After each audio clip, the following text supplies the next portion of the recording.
ప్రభు అయిన యేసు నామములో ఇదివరకు నీవు జరిగించిన బలమైన గొప్ప కార్యములను వినుటకు మరలా ఇక్కడ ఉండుట, మా విశ్వాసం హెచ్చించబడి మమ్మను అభిషేకించి మేము అడిగినది ఈ రాత్రి అనుగ్రహించబడుతుందని మేము ఎదురు చూస్తూ నిలబడి ఉన్నాము. వారు అభ్యర్థించినవన్నీ వారిలో ప్రతి ఒక్కరిని నీవు ఎరిగి ఉన్నావు. విశేషంగా ప్రభువా, మరణములకు సమీపంగా ఉన్న వారి కొరకు మేము ప్రార్థన చేయుచున్నాము. ఇదివరకే అది అక్కడ లేని యెడల వారికి సమాధానమును తెమ్ము, వారి దేహమునకు స్వస్థతను తెమ్ము. ప్రభువా, దాన్ని దయచేయము. మేము ఏకముగా ఎలాగూ వచ్చుటను దీవించండి. ప్రభువా, ఈ బుధవారపు కూటంలో మేము కూడి ఉండగా ఎక్కడ 2-3 కూడి ఉంటారో అక్కడ నీవు మాతో ఉంటానని మేము ఎరుగుదుము. ప్రభువా, ఈ రాత్రి నీ వాక్యము నిమ్మని మేము నిన్ను అడుగుచున్నాము. ప్రభువా, మాతో మాట్లాడండి. వింతగా మా హృదయములను వేడి చేయండి. మా ముందుంచబడిన ఆ గొప్ప సమయం కొరకు ప్రభు యొక్క రాకడ సమీపమై ఉన్నదని మేము నమ్మి ఉండగా మమ్ములను మేము ఎలా క్రమశిక్షణలో ఉంచుకోవాలో మేము ఎరుగుదుముగాక. విశ్వాసమనగా భావమేమిటో వారికి ప్రియమైన విశ్వాసమును కనుగొనుటకు ఆరంభించి ఉన్న ప్రజలను బట్టి ఇప్పుడు నీకు వందనములు. ఇంకను మా ముందుంచబడిన కూటములను బట్టి నీవు ఏదో చేయబోచున్నావని ఎరిగిన వారమై నమ్ముచున్నాము. ప్రభువా, ఆ ప్రాచీన దినములలో వలె సమయము సమీపమై ఉన్నదని ఈ చివరి దినమున నీవు ఆకాశ వాక్యములను విప్పి దేవుని వాగ్దానములను కుమ్మరిస్తావని మేము ఆశతో ఎదురు చూస్తున్నాము. ఈ దినమును మేము చాలా మంది నుండి వినియున్నట్లుగా ప్రతి చోట దేశముల చుట్టూ అవసరతలో ఉన్న మా అందరితో ఉండుమని ప్రభువా నిన్ను అడుగుచున్నాము. ప్రభువా, వారి మనవులను దయచేయము. ప్రపంచమంతటా ఈ గొప్ప కార్యముల కొరకు ఎదురు చూస్తున్న వారి మధ్యలో దేవుని యొక్క గొప్ప హస్తమును చూడాలని మేము ప్రార్థించున్నాము. మా పాపములను క్షమించుము. ప్రభువా, విధేయులైన సేవకులుగా దేవుని యొక్క చిత్తమునకు విధేయులుగా ఉండినట్లు మమ్మును మేము క్రమపరుచుకుందుముగాక. నీ ఆత్మ ద్వారా, నీ వాక్యము ద్వారా మమ్మల్ని శిక్షించుము. ఆదిమ క్రైస్తవులు ఏమి చేసి ఉన్నారో మేము గుర్తుంచుకొని మా హృదయముల్లో యోచించుటకు ప్రయత్నించనిమ్ము.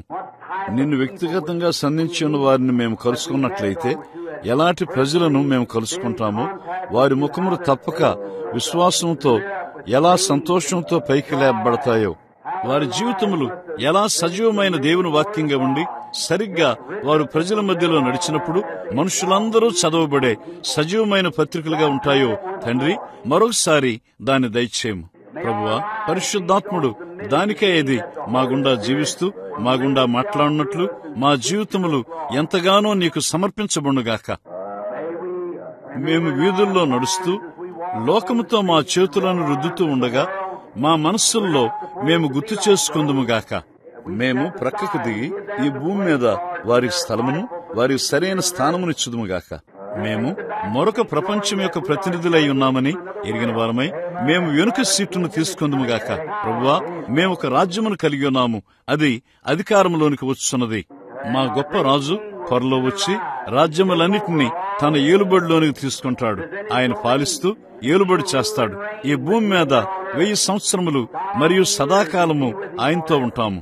ప్రభువా, దీన్ని మనసులో కలిగిన వారమై మా ప్రార్థనా జవాబు కొరకు మేము ఎదురు చూస్తున్నాము. మా ఒప్పుకోలు వైపు మేము చూస్తున్నాము. నీ గొప్ప చిత్తమునకు విరుద్ధముగా మేము తలంచకూడనిది తలంచినా, చెప్పకూడనిది చెప్పినా, ఏదైనా తలంచినా యేసు క్రీస్తు యొక్క రక్తము మమ్మను శుద్ధి చేయునుగాక. చికాగో వెళ్లే దారిలో ఆమెను గూర్చి, ఆమె భర్తను గూర్చి ఆ సహోదరి చెప్పినట్లుగా ప్రభువా మమ్మను నడిపింపుము. మన ప్రభు అయిన యేసును ఎరగని వారు చీకటిలో తడుములాడు వారికి వారు వెలుగు స్తంభములుగా ఉండినట్లు నీవు వాడుకొనగలిగే స్థలమునకు ప్రభు అయిన దేవా వారిని నడిపించుము. నీ వాక్యం యొక్క దిద్దుబాటు వినుటకు ఈ గొప్ప గడియ కొరకు ఎలాగూ సిద్ధపడాలో ఎరుగునట్లు ఈ కూటమిని నీకు అప్పగించుచు యేసు నామములో దాన్ని అడుగుచున్నాము. ఆమేన్. ప్రభు నిన్ను దీవించునుగాక.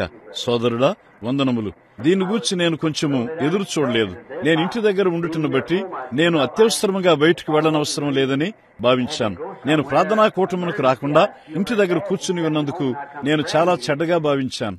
నాకై నేను, కనీసం నా కుటుంబము ఎదురు చూడకుండా ఒక విధంగా నేను లోపలికి వచ్చాను. నేను లోనికి వచ్చి తిన్నగా వెళ్లిపోయాను. కాబట్టి నేనన్నాను, నేను ప్రార్థనా కూటానికి వెళుతున్నాను. కనీసం రావటానికి ఆమెకు సమయం లేదు. కాబట్టి నేను వస్తున్నానని ఆమెకు తెలియదు.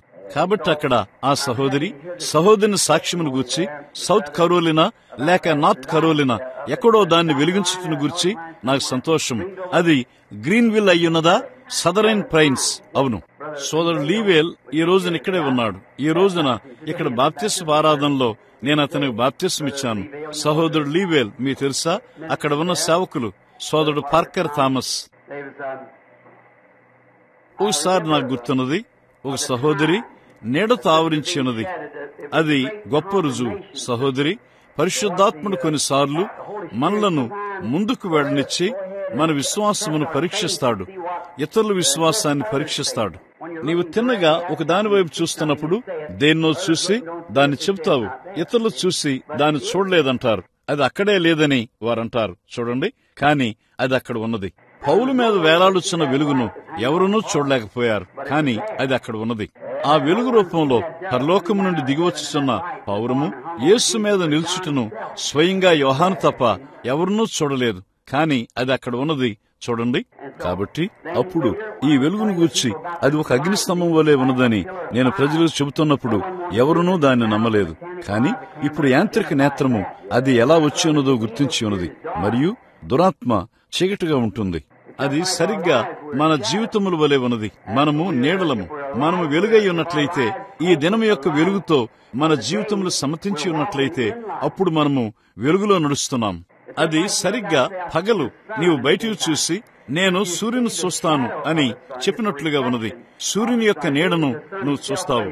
అది సూర్యుని యొక్క ప్రతిబింబమై ఉన్నది. అది దానికే ఇది సూర్యుడు కాదు.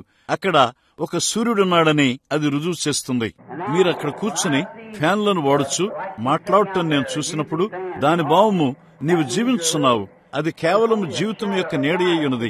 ఎలయనగా దానిలో చీకటి కలిగిన ఏదైనాను ఒక నీడను తయారు చేస్తుంది. చూడండి, కారణము ఒక నీడను తయారు చేయుటకు కొంత వెలుగు, కొంత చీకటి కావలసి ఉన్నది.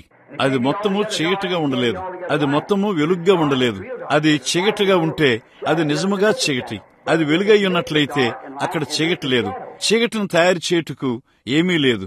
కానీ అది చీకటి మరియు వెలుగుతో మిశ్రమై ఉన్నట్లయితే అది చీకటిని తయారు చేస్తుంది. కాబట్టి మనము నిజముగా వెలుగు యొక్క నీడలమై ఉన్నాము. ఇప్పుడు నీవు ఎక్కడి నుండో ఒక జీవితమును ప్రతిబింబించున్నావు. నీవు ఒక క్రైస్తవుడు అయి ఉన్నట్లయితే ఇది ఒక నీడ అయ్యుండి అక్కడ ఒక చనిపోని జీవమున్నదని అది కేవలం రుజువు చేస్తుంది. కారణమేమనగా ఈ జీవితము దానిలో మరణమును కలిగి ఉన్నది. చూడండి, కానీ అది ఒక నీడ అయ్యున్నది. కారణము నీవు జీవించుచు కదులుచు ఉన్న జీవివై చూచుట, ఆలోచించుట, కదులుట, మాట్లాడుట అను సామర్థ్యములతో దేహం యొక్క 5 పంచేంద్రియములను కలిగి ఉన్నావు. కానీ ఇంకనూ నీకు తెలుసు అవి చనిపోవచ్చున్నవి. అక్కడ ఎంతో ఇబ్బంది ఉన్నది. నీకు తెలుసా, అది ఒక ప్రతిబింబమై ఉన్నది. చూడు, అక్కడ మరణము మరియు జీవము మిశ్రమమై ఉన్నది. భౌతికమైనది చనిపోవలసి ఉన్నది. కానీ నీవు మధ్యమైన వెలుగును, పరలోకపు వెలుగును ప్రతిబింబిస్తున్నట్లయితే అప్పుడు నీవు నిత్య జీవమును ప్రతిబింబించుచున్నావు. దేవుడు తర్వాత నీవు చనిపోయినప్పుడు నీవు వెలుగు యొద్దకు వెళ్ళుడు తప్ప ఇంకేమీ చేయలేవు. కారణము అదే నీవు ప్రతిబింబించి ఉన్నది. నీవు చీకటి ప్రపంచమునకు సంబంధించిన వాడవైతే నీవు దాన్నే ప్రతిబింబిస్తావు. అప్పుడు చీకటి యొద్దకు నువ్వు వెళ్ళుడు తప్ప మరొక మార్గము లేదు. నీవు దాన్ని చేయలేవు. కాబట్టి పరిశుద్ధాత్ముడు వెలుగును, జీవమును ప్రతిబింబించుటను ఎంతో నిశ్చయముగా మనం చూస్తున్నాము. ఆ ప్రకారమే మరణము చీకటిని ప్రతిబింబిస్తుంది. ఇక్కడ ఆ రెండు ఉన్నవి. బహుశా ఈ వారం యొక్క అంతములో ఆదివారమునకు ఆ చిన్న ఫోటోను పెద్ద సైజులోనికి మేము తయారు చేస్తున్నాము. ఆ ప్రకారం అది ప్రకటన బోర్డుపై ఉంచబడుతుంది. అక్కడే నీ చిత్రం ప్రకటన బోర్డుపై వేలాడుతుంది. నీవు దాన్ని గమనించి ఉన్నావో లేదో నాకు తెలియదు. ఒక వారం క్రితం జమైకాలో నేను సువార్త ప్రకటించుండగా మేము ఈ టేపులను ప్రపంచమంతటా పంపుతాము. మరియు 7 ముద్రలు జమైకాలోని స్థానికుల యొద్దకు ఎంతో దూరంలోనికి వెళ్లినవి. ఎంతో మారుమూల ప్రాంతంలోనికి వెళ్ళింది. అక్కడ నీలి పర్వతములపై ఉన్న ఆ ఆదిమవాసులున్నారు. ఆ స్థానికులు కొన్నిసార్లు మనం ఇచ్చిన టేప్ రికార్డును కలిగి ఉన్నారు. అది పాత విక్ట్రోలా వలె ఆ విధంగా ఆడనిస్తూ దాన్ని తిప్పుతూ ఉండాలి. తరువాత ప్రతి కొన్ని నిమిషాలకు ఎవరో దాన్ని తిప్పాలి. ఈ గుంపు వారు చిన్న 6 వోల్టుల బ్యాటరీని కలిగి ఉన్నారు. టేప్ రికార్డును ఆడించుతున్నారు మరియు వారందరూ ఏకముగా కూర్చొని ఈ రాత్రి ఇక్కడ మనమన్నట్లుగా ఆ ముద్రల గురించి వినుచున్నారని నేను నమ్ముచున్నాను. నేను మాట్లాడుచుండగా ఆ అగ్ని స్తంభము ఆ గదిలోనికి రావటం వారు గమనించారు. అది కదులుచు తిన్నగా ఆ టేప్ రికార్డర్పై నిలిచింది మరియు వారు వెళ్లి కెమెరా తెచ్చి దాని చిత్రమును తీసి ఉన్నారు. సరిగ్గా అదే అగ్ని స్తంభము అక్కడున్నది, తిన్నగా ఇక్కడనూ వేలాడుచున్నది. కాబట్టి మేము దాన్ని పెద్దదిగా చేసి ఆ ప్రకారం మీరు చూడగలిగినట్లు ప్రకటన బోర్డుపై ఉంచుతాం. దేవుని యొక్క కృప ఈ దినమున మనలను ఆయన సన్నిధిలోనికి తెచ్చి ఉన్నందుకు మనం ఎంతో కృతజ్ఞులమై ఉన్నాము. ఇప్పుడు ఇంకా ఎన్నో విషయములను బట్టి మనము కృతజ్ఞులమై ఉన్నాము. నేను ఇక్కడ కొన్ని వ్రాతలను, ఏదైనా నేను మాట్లాడిన దానిపై వ్రాతలను కనుగొనగలిగినట్లయితే, లేక ఏదైనా నేను కనుగొనగలిగినట్లయితే, నేను ఆ వెనుక ఒక పుస్తకములో ఒక అంశమును వ్రాశాను. నేను ఒక దాన్ని కనుగొనగలిగినట్లయితే బహుశా ప్రభువు ఏదైనా చెప్పుటకు నాకు దేన్నైనా ఇస్తాడు. మనము ప్రార్థించుండగా ఇప్పుడు మనము ఆదివారం కొరకు ఎదురు చూస్తున్నాము.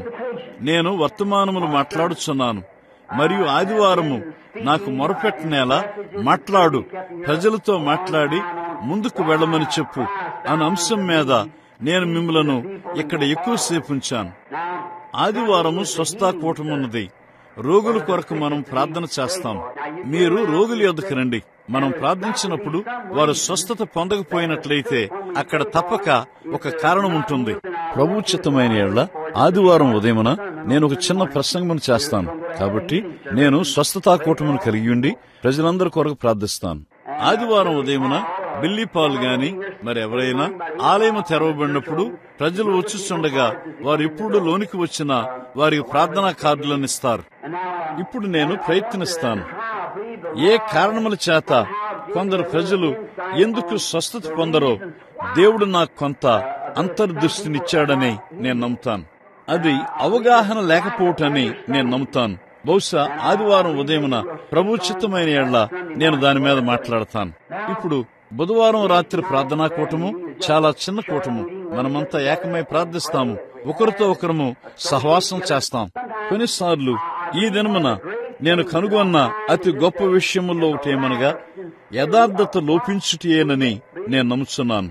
చూడండి దేవుడు ఈ దినమున ఏం చేశాడో జాన్ వెస్లీ దినముల్లో చేసి ఉంటే, లేక మార్టిన్ లూథర్ కాలంలో చేసి ఉంటే ఏమయ్యేది? ఇప్పుడు ఆయన చేస్తున్న కార్యము సంఘము ద్వారా, ఆత్మ ద్వారా ప్రతి కదలిక రుజువు చేయబడింది. దాని యొక్క రసాయనము గుర్తించబడాలి. దేవుని యొక్క వాక్యము అది నెరవేరక ముందు దాన్ని చెప్పుచున్నది, దాన్ని ప్రకటించున్నది. తరువాత దానిపై కదిలి ప్రవచిస్తూ ఆయన చెప్పిన దాన్నే చూపుతున్నప్పుడు ఖచ్చితంగా ఆయన ఏం చెప్పాడో అది పరిపూర్ణంగా నెరవేరుచున్నది. మనం ఇంకనూ కూర్చుని సోమరితనముతో ఆశ్చర్యపోతున్నాము. మంచిది, ఆ భావము అది నేనేనా? మొత్తానికి దాని భావము సంగమని ఆశ్చర్యపోతున్నామా, లేక నేను నిజంగా దానిలో చేర్చబడి ఉన్నానా అని ఆశ్చర్యపోతున్నానా? ఆదివారం ఉదయమున ఆ నియమములలో కొన్నిటిపై మాట్లాడతాను. అది కొంచెము మనలను వెలిగిస్తుంది. ఈ రాత్రి ఇక్కడికి రాకముందు ఒక దాన్ని కనుగొని దాన్ని చూశాను. నేను అనుకున్నాను, నేను ఇక్కడికి వెళ్ళినప్పుడు ఒకవేళ సహోదరుడు నెవిల్ లేచి మాట్లాడండి అని చెప్పి కూర్చోవటం జరిగితే, చూడండి, నేను కూర్చొని కొన్ని లేఖనములు వాసుకుంటూ మంచిదని అనుకుంటాను. కారణము నాకు తెలుసు, ఆయన ఒక చక్కని సోదరుడు. ఆయనను మనం మెచ్చుకుంటాం. వాక్యము కొరకు మనం ప్రార్థించక ముందు అక్కడ 2 సోదరులను గుర్తించాలని నేను కోరతాను. కనీసం నేను వారి యొక్క పేర్లను సైతం పిలవలేను. వారు ఇక్కడ ఉన్నారు, నా స్నేహితులు. వారు సువార్త పొలములో బయటికి వెళుతున్న సేవకులు మరియు సువార్తికులు. వారు టేపు ద్వారా వర్తమానమును విన్నారు. వారు బయట శాఖా సంగములలో ఉన్నారు. 2 యవనస్తులు. వారిలో ఒకరు ఎంత ఆసక్తిగా ఉన్నారంటే, ఒక కూటమి యొక్క ముగింపులో చివరకు టూసాన్ విమానం మీద వచ్చాడు. నేను బిజినెస్ మెన్స్ బ్రేక్ఫాస్ట్ లో ఉన్నానని అనుకుంటాను. ఆ యవనస్తుడు, చక్కని యవనస్తుడు అక్కడికి వచ్చాడు. వారు కాన్సాస్ నుండి వచ్చారు. నేను వారికి వివాహం చేయాలని ఎంతో దూరం నుండి ఇక్కడికి వచ్చారు. నేను దాన్ని మెచ్చుకుంటాను. నీ ప్రార్థనల యందు తగినంత నమ్మకముంచిన వారు దేవుడు నీ ప్రార్థన వింటాడని, జవాబిస్తాడని నమ్మిక ఉంచిన వారిని గురించి తలంచుట యవనస్తులు వారి జీవితంలో ప్రారంభించుతున్నారు. నేను వారికి వివాహం చేయాలని వారు నిన్నెక్కడికి వచ్చినప్పుడు ఇండియానా రాష్ట్ర చట్టం కోరినదేమనగా వారికి రక్త పరీక్షలు సైతము అవసరమని నేను కనుగొన్నాను. వారికి వివాహం జరిగించక ముందు వారు 3 దినములు వేచి ఉండవలసి వచ్చింది. కాబట్టి శుక్రవారం ఉదయం వరకు వారికి వివాహం జరిగించబడలేదు. ఆ చివరిలో ఉన్న మన సహోదరుని నేను అడుగుతాను, అతనెవరో, అతని ప్రియమైన చిన్న స్త్రీ మరియు తరువాత సోదరుడు.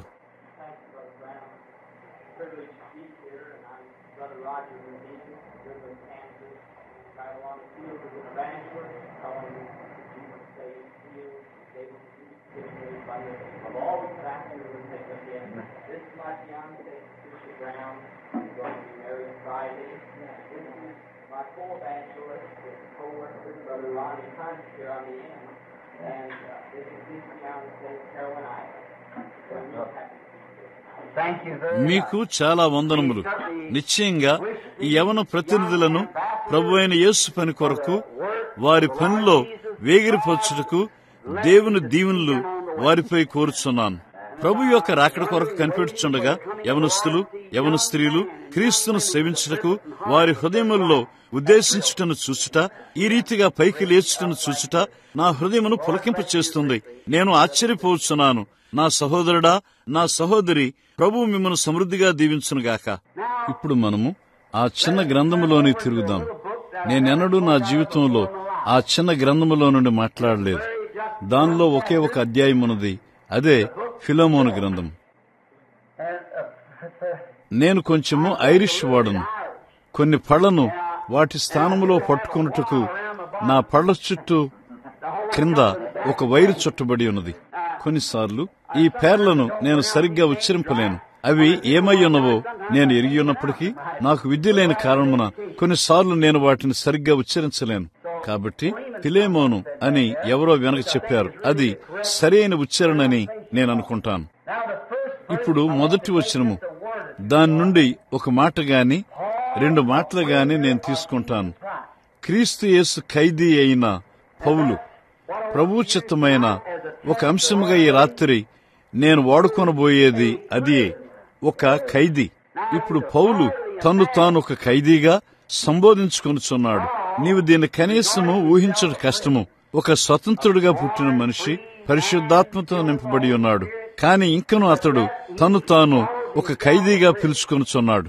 కొరింథీయులను సంబోధిస్తున్నప్పుడు యేసు క్రీస్తు అపోస్తుడైన పౌలు అని మనం కనుగొంటాం. మరోసారి యేసు క్రీస్తు దాసుడైన పౌలు దేవుని చిత్తం వలన అని తిమోతితో మాట్లాడుచున్నప్పుడు ఒక్కొక్కరితో వేరువేరుగా. ఇక్కడ ఫిలోమోనుతో మాట్లాడుచున్నప్పుడు అతడు అన్నాడు, యేసు క్రీస్తు ఖైదీ అయిన పౌలు. పౌలు ఒక అపోస్తులుడు. ఒక రాత్రి నేను దాని మీద బోధించగోరుచున్నాను.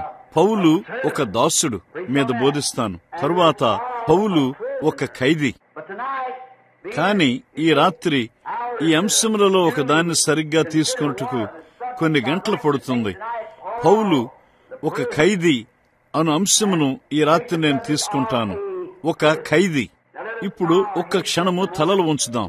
ప్రభువైన యేసు ఏ మనిషి అయినా భౌతికమైన సామర్థ్యముతో ఈ బైబిల్ యొక్క పుట్లను వెనుకకు లాగవచ్చు. కాని పరిశుద్ధాత్ముడు మాత్రమే అది ఉద్దేశించబడిన దాన్ని వెలుగులోనికి అనువదించును. ఇది ఏమై ఉన్నదో ఆయన వచ్చి దాన్ని గ్రహించుటకు మాకు సహాయం చేయాలని మేము అడుగుతున్నాము. ఈ గొప్ప బలమైన ప్రవక్త పౌలు సంబోధించిన దాన్ని ఇంకనూ అతడు తను తాను ఒక ఖైదీ అని పిలుచుకొనుచున్నాడు. మేము ఆయన కొరకు కనిపెట్టుచుండగా పరిశుద్ధాత్ముడు దీనిని మాకు బయలుపరచునుగాక. యేసు నామములో అడుగుచున్నాము. ఆమేన్. I can imagine Paul, when he wrote this letter to Philemon, how he was. నేను ఊహించగలను, పౌలు ఈ ఉత్తరాన్ని ఫిలోమోనుకు వ్రాసినప్పుడు ఒక ఖైదీగా అతడు జైల్లో కూర్చుని ఉన్నాడు. ఆ పట్టణం యొక్క చెరసాల్లో కూర్చుని ఉన్నాడు.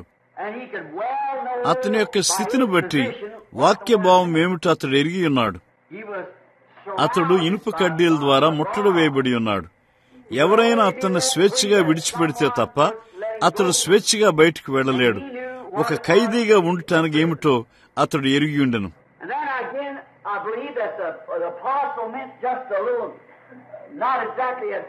మరలా ఈ అపోస్తలుడు ఖచ్చితంగా తన ప్రస్తుతపు స్థితిని గూర్చి, భౌతికంగా జైల్లో కూర్చుండుటను గూర్చి సంబోధించట్లేదు.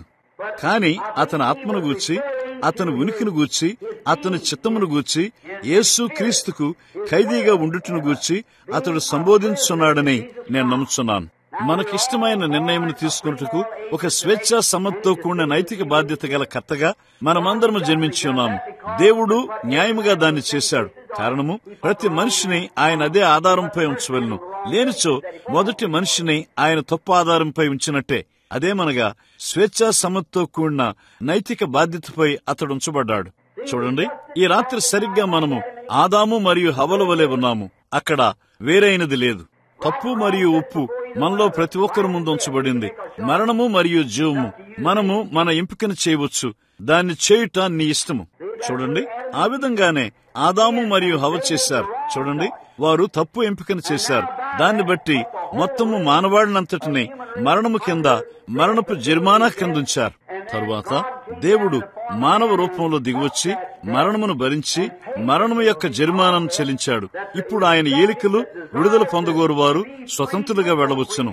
ఇప్పుడు ఆదాము మరియు హవ్వను తీసుకున్న అదే విధానములో మనలను ఆయన తీసుకొనకపోయినట్లయితే మనలను దేని ద్వారానో లాగి, నీవు కోరినా లేక కోరకపోయినా నిన్ను రక్షిస్తాను అని అంటే, అప్పుడు ఆయన ఆదాము మరియు హవ్వను తప్పు ఆధారంపై ఉంచి ఉన్నాడు. చూడండి, కాని మనలో ప్రతి ఒక్కరూ ఈ దినమున మరణము మరియు జీవం మధ్య ఎంపిక చేసుకోవలసి ఉన్నది.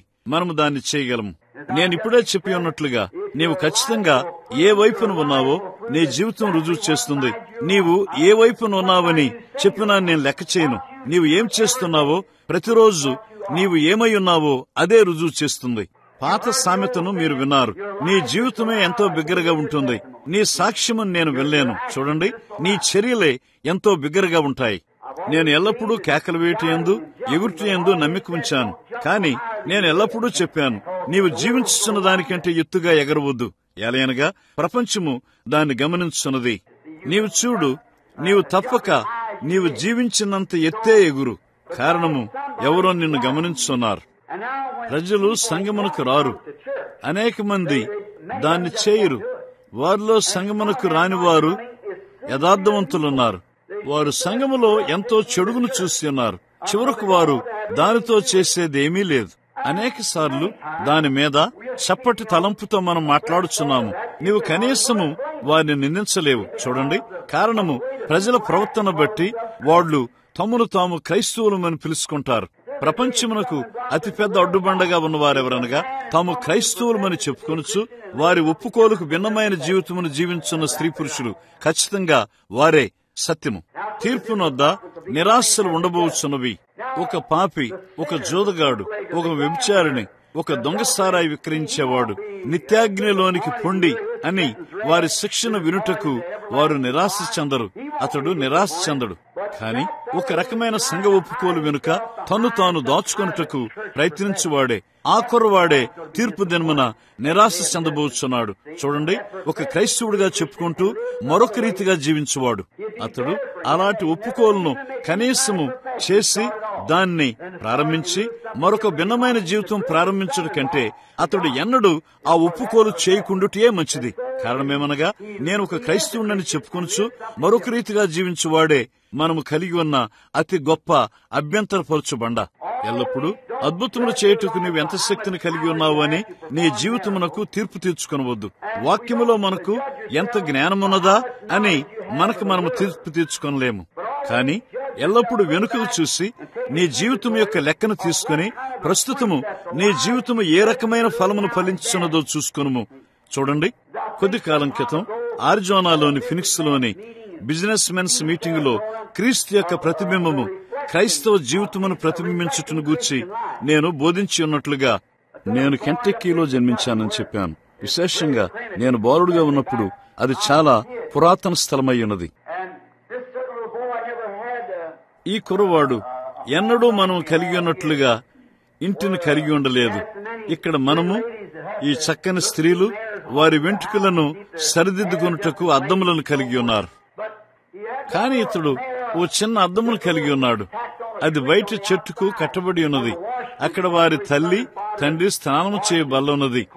ఆ చిన్న పాత అద్దము చూసి అక్కడే వారు తలదూకుంటారు. నిజానికి అలాంటి గృహమునే మేమును కలిగి ఉన్నాము. పిల్లలమైన మేము ఎవరైనా అద్దం చూడాలనుకుంటే ఆ బల్ల మీదకి ఎక్కి దాన్ని చూస్తాము. నేనే ఒకసారి దాన్ని చెత్తలో నుండి ఏరి తెచ్చి పెట్టాను. అది కెంటక్కీలో కాదు, అది ఇండియానాలోని యుట్కా పైకి పోద్దా. ఇప్పుడు ఈ చిన్న బాలుడు ఎన్నడూ అద్దమును చూసి ఉండలేదు. కాబట్టి అతడు తన అమ్మమ్మను దర్శించుటకు పట్టణమునకు వచ్చి ఉండెను. అమ్మమ్మ ఇంట్లో ఒక పెద్ద అద్దమును కలిగి ఉండెను. ఇతడు పరిగెత్తున్నప్పుడు ఆ చిన్న బాలుడు కూడా అద్దంలో పరిగెత్తాడు. కాబట్టి అతడు ఈ చిన్న బాలుడు ఏం చేస్తాడో చూడాలని అతడు ఆగాడు. అతడు ఆగినప్పుడు ఈ బాలుడు కూడా ఆగాడు. అతడు తన తలను ప్రక్కకు తిప్పినప్పుడు ఈ కురవాడు కూడా తలను ప్రక్కకు తిప్పాడు. అతడు తన తలను గోకినప్పుడు ఈ చిన్న బాలుడు కూడా తన తలను గోకాడు. చివరగా దాన్ని పరీక్షించుటకు దగ్గరగా వెళ్లాడు. చుట్టూ తిరిగాడు. ఆశ్చర్యంగా అతని తల్లి అతని అమ్మమ్మ అతన్ని గమనిస్తున్నారు. అతడు అన్నాడు, అది నేనే అన్నాడు. కాబట్టి నేనన్నాను, మనము కూడా ఒక దాన్ని ప్రతిబింబించుతున్నాము. చూడండి, మన జీవితము ప్రతిబింబించబడుచున్నది. ఇప్పుడు మనము నోహు దినముల్లో జీవించి ఉంటే మనము ఎవరి పక్షమున నిలబడేవారము? నోహు జీవించిన ఆ గొప్ప దినమున మనము ఎవరి పక్షమున నిలబడేవారము? మోషే దినముల్లో మనము ఎవరి పక్షమున నిలబడేవారము? ప్రవక్త అయిన ఏలియా కాలంలో ప్రపంచమంతయు అధునాతన జనముగా అధునాతన యెజబెలు వలె అగాధములోనికి వెళ్లినప్పుడు యెహోవా సేవకులందరినీ లోక విధానములో ఆమె వదిలించుకున్నప్పుడు నీవు ఎవరి పక్షము నిలబడేవాడవు? సంఘము మరియు యాజకులందరూ ఆమెకు మొక్కుచుండిరి. నీవు పేరు ప్రఖ్యాతుల వైపు నిలబడేవాడవా లేక ఏలియా పక్షము నిలబడేవాడవా?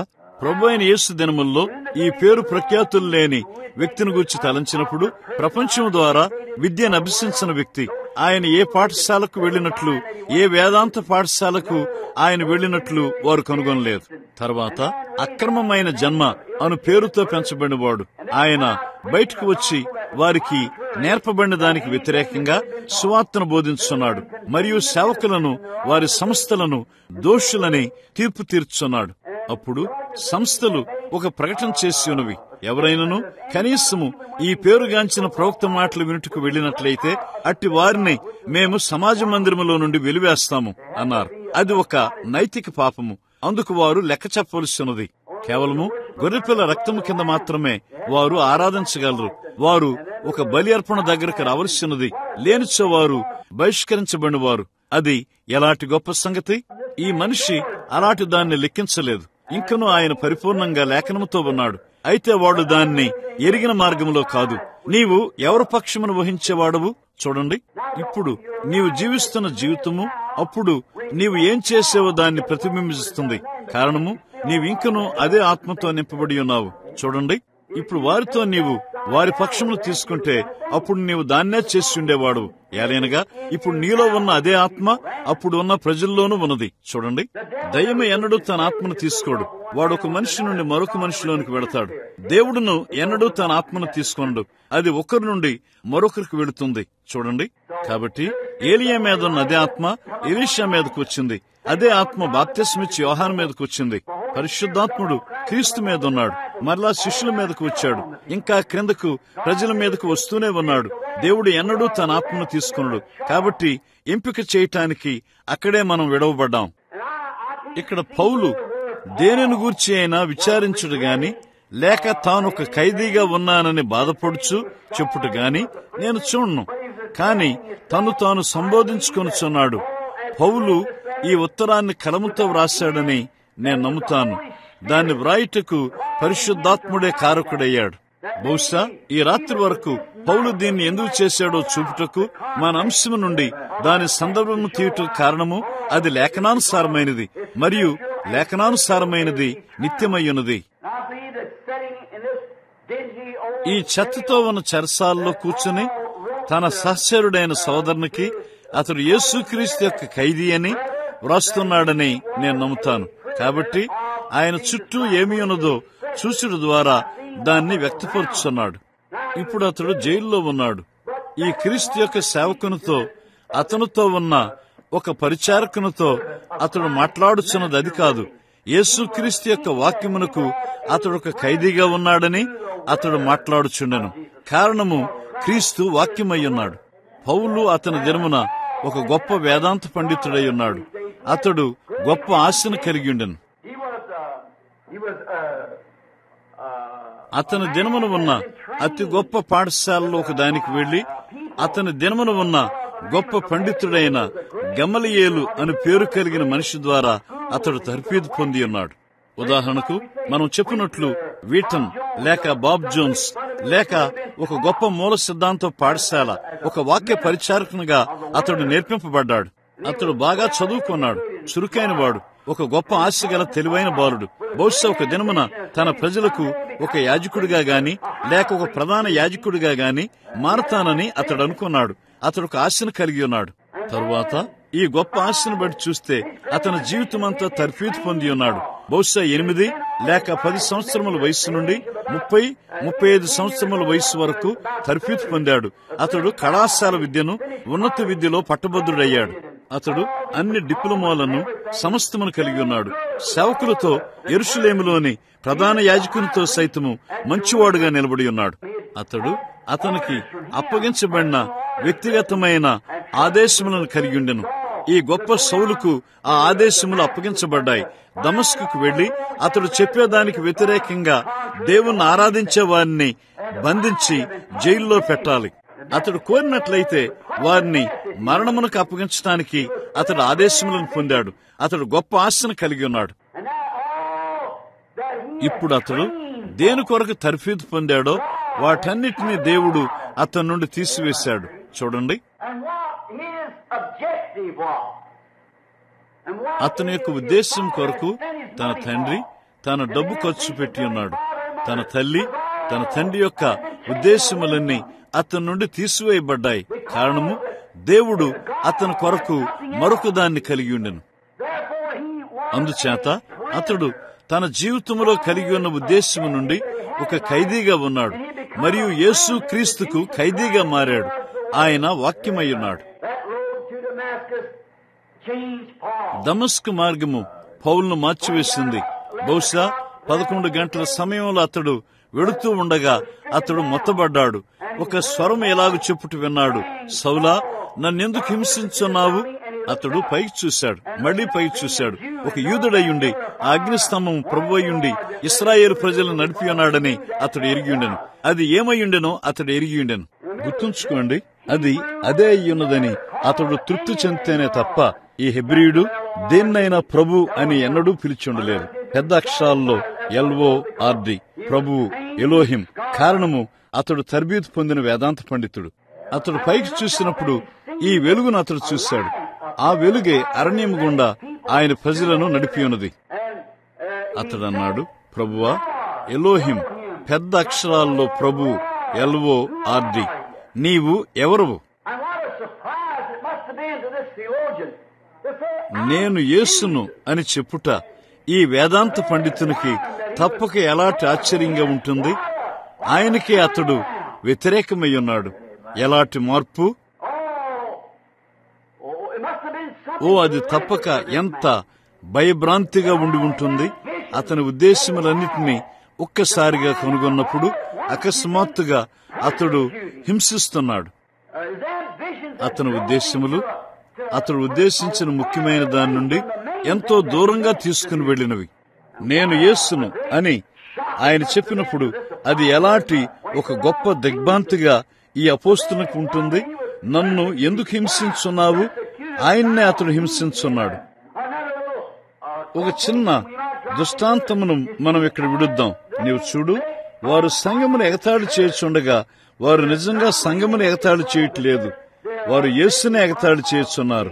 నన్ను ఎందుకు హింసించున్నావు? నన్ను ఎందుకు హింసించున్నావు?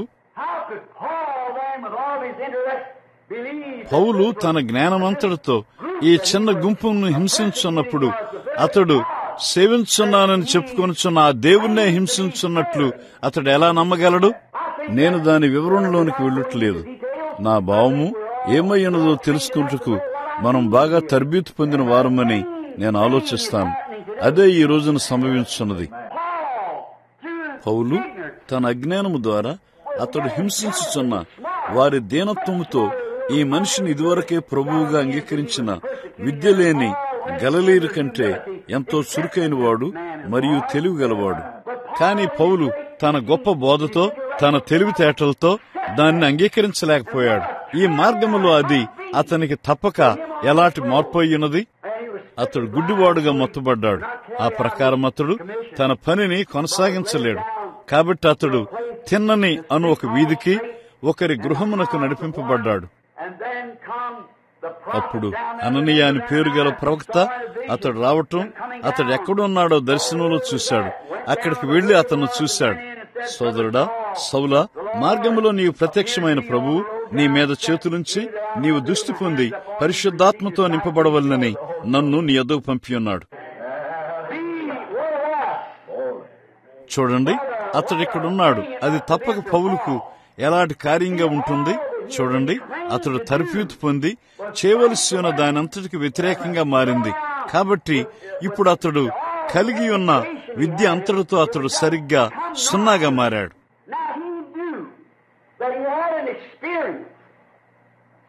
ఇప్పుడు అతడు ఒక అనుభవాన్ని పొందానని ఎరిగి ఉండెను. కాబట్టి ఇక్కడ మనకు మరొక మంచి పాఠం ఉన్నది. అదేమనగా అనుభవం మాత్రమే చాలదు, అది తప్పక ప్రభు వాక్య ప్రకారమై ఉండాలి. కాబట్టి అతడు దీన్ని చూసిన తర్వాత అది ఎంతో గొప్పదై ఉన్నదని, దాన్ని ఎవరు అతనికి ముందు స్వీకరించి ఉన్నారని ఎరిగిన వాడై అరేబియాకు వెళ్లాడు. అప్పుడు ఉన్న పాత నిబంధన తీసుకుని అరేబియా అరణ్యానికి వెళ్లి 3.5 సంవత్సరములు అక్కడ అతని అనుభవమును లేఖనానుసారమైనదో లేదో పోల్చుకున్నాడు. ఇప్పుడు బాగుంది, అతడు అది కొంచెం గాలి విసిరినట్లుంది అని ముందుకు వెడితే, నేను నా జ్ఞానమునే వెంబడిస్తానంటే ఇప్పుడు ఒక ఖైదీగా, ఒక చెరగా అతడు మారవలసి ఉండెను. కాబట్టి దాన్ని పోల్చిన తర్వాత దాన్ని చూసి ఆశ్చర్యం లేదు, అతడు ఒక మాదిరిగా హెబ్రీ పత్రికను వ్రాశాడు. చూడండి, 3.5 సంవత్సరములు అక్కడ ఉండి వాక్యములో ఉంచబడ్డాడు. ఆయనను పిలిచిన ఆ దేవుడే ఆయన తెలివితేటలన్నీ మార్చివేసి అతనిని వెనుకకు తీసుకుని వెళుచున్నాడు. అతడు ఎన్నడైనా తలంచినదంతా, అతడు ఎన్నడైనా నేర్చుకున్నదంతా మార్చివేసి ఉన్నాడు. అతని ఉద్దేశములన్నిటినీ అతని నుండి తుడిచివేసి ఉన్నాడు. అప్పుడు అతడు ఒక ఖైదీగా మారాడు. దేవుని యొక్క ప్రేమ ఎంత అమోఘమై ఉన్నదనగా, ఎలాంటి ప్రత్యక్షత! చివరికి అతడు దాని నుండి దూరంగా వెళ్లలేకపోయాడు. అదే దేవుణ్ణి కలుసుకును ప్రతి నిజ విశ్వాసి యొక్క నిజమైన అనుభవమైనది. నీవు ఎంత గొప్పదానితో సంబంధమునకు వచ్చి ఉన్నావనగా, నీవు సమస్తము నుండి దూరంగా వెళ్లి దీనికి నిన్ను నీవు చెరగా ఒక ఖైదీగా చేసుకున్నావు. ఒకసారి అది వ్యక్తపరచబడింది. యేసన్నాడు, పరలోక రాజ్యము ముత్యములను కొను ఒక మనిషిని పోలి ఉన్నది. తరువాత అతడు ఆ గొప్ప ముత్యమును కనుగొన్నప్పుడు ఆ ఒక్క ముత్యమును కొనుటకు తన యొద్దనున్న సమస్తమును అమ్మివేశాడు. అది అలాగునే ఇక్కడ ఉన్నది. నీవు తెలివిగల ఆలోచన కలిగి ఉన్నావు, నీవు ఒక వేదాంతపరమైన ఆలోచన కలిగి ఉన్నావు. కాని అది ఆ సమయమునకు వచ్చినప్పుడు, నీవు నిజమైన దాన్ని నిజంగా కనుగొన్నప్పుడు, నీవు సమస్తమును అమ్మివేసి నిన్ను నీవు దీనితో మూసివేసుకుంటావు. అది ఏమై ఉన్నదో పౌలు ఎరిగిండెను. అతడు ఒక దానికి జీను కట్టబడి ఉండెను. ఒక గుర్రమునకు జీను కట్టినట్లుగా అది దేన్నో లాగవలసి ఉన్నది.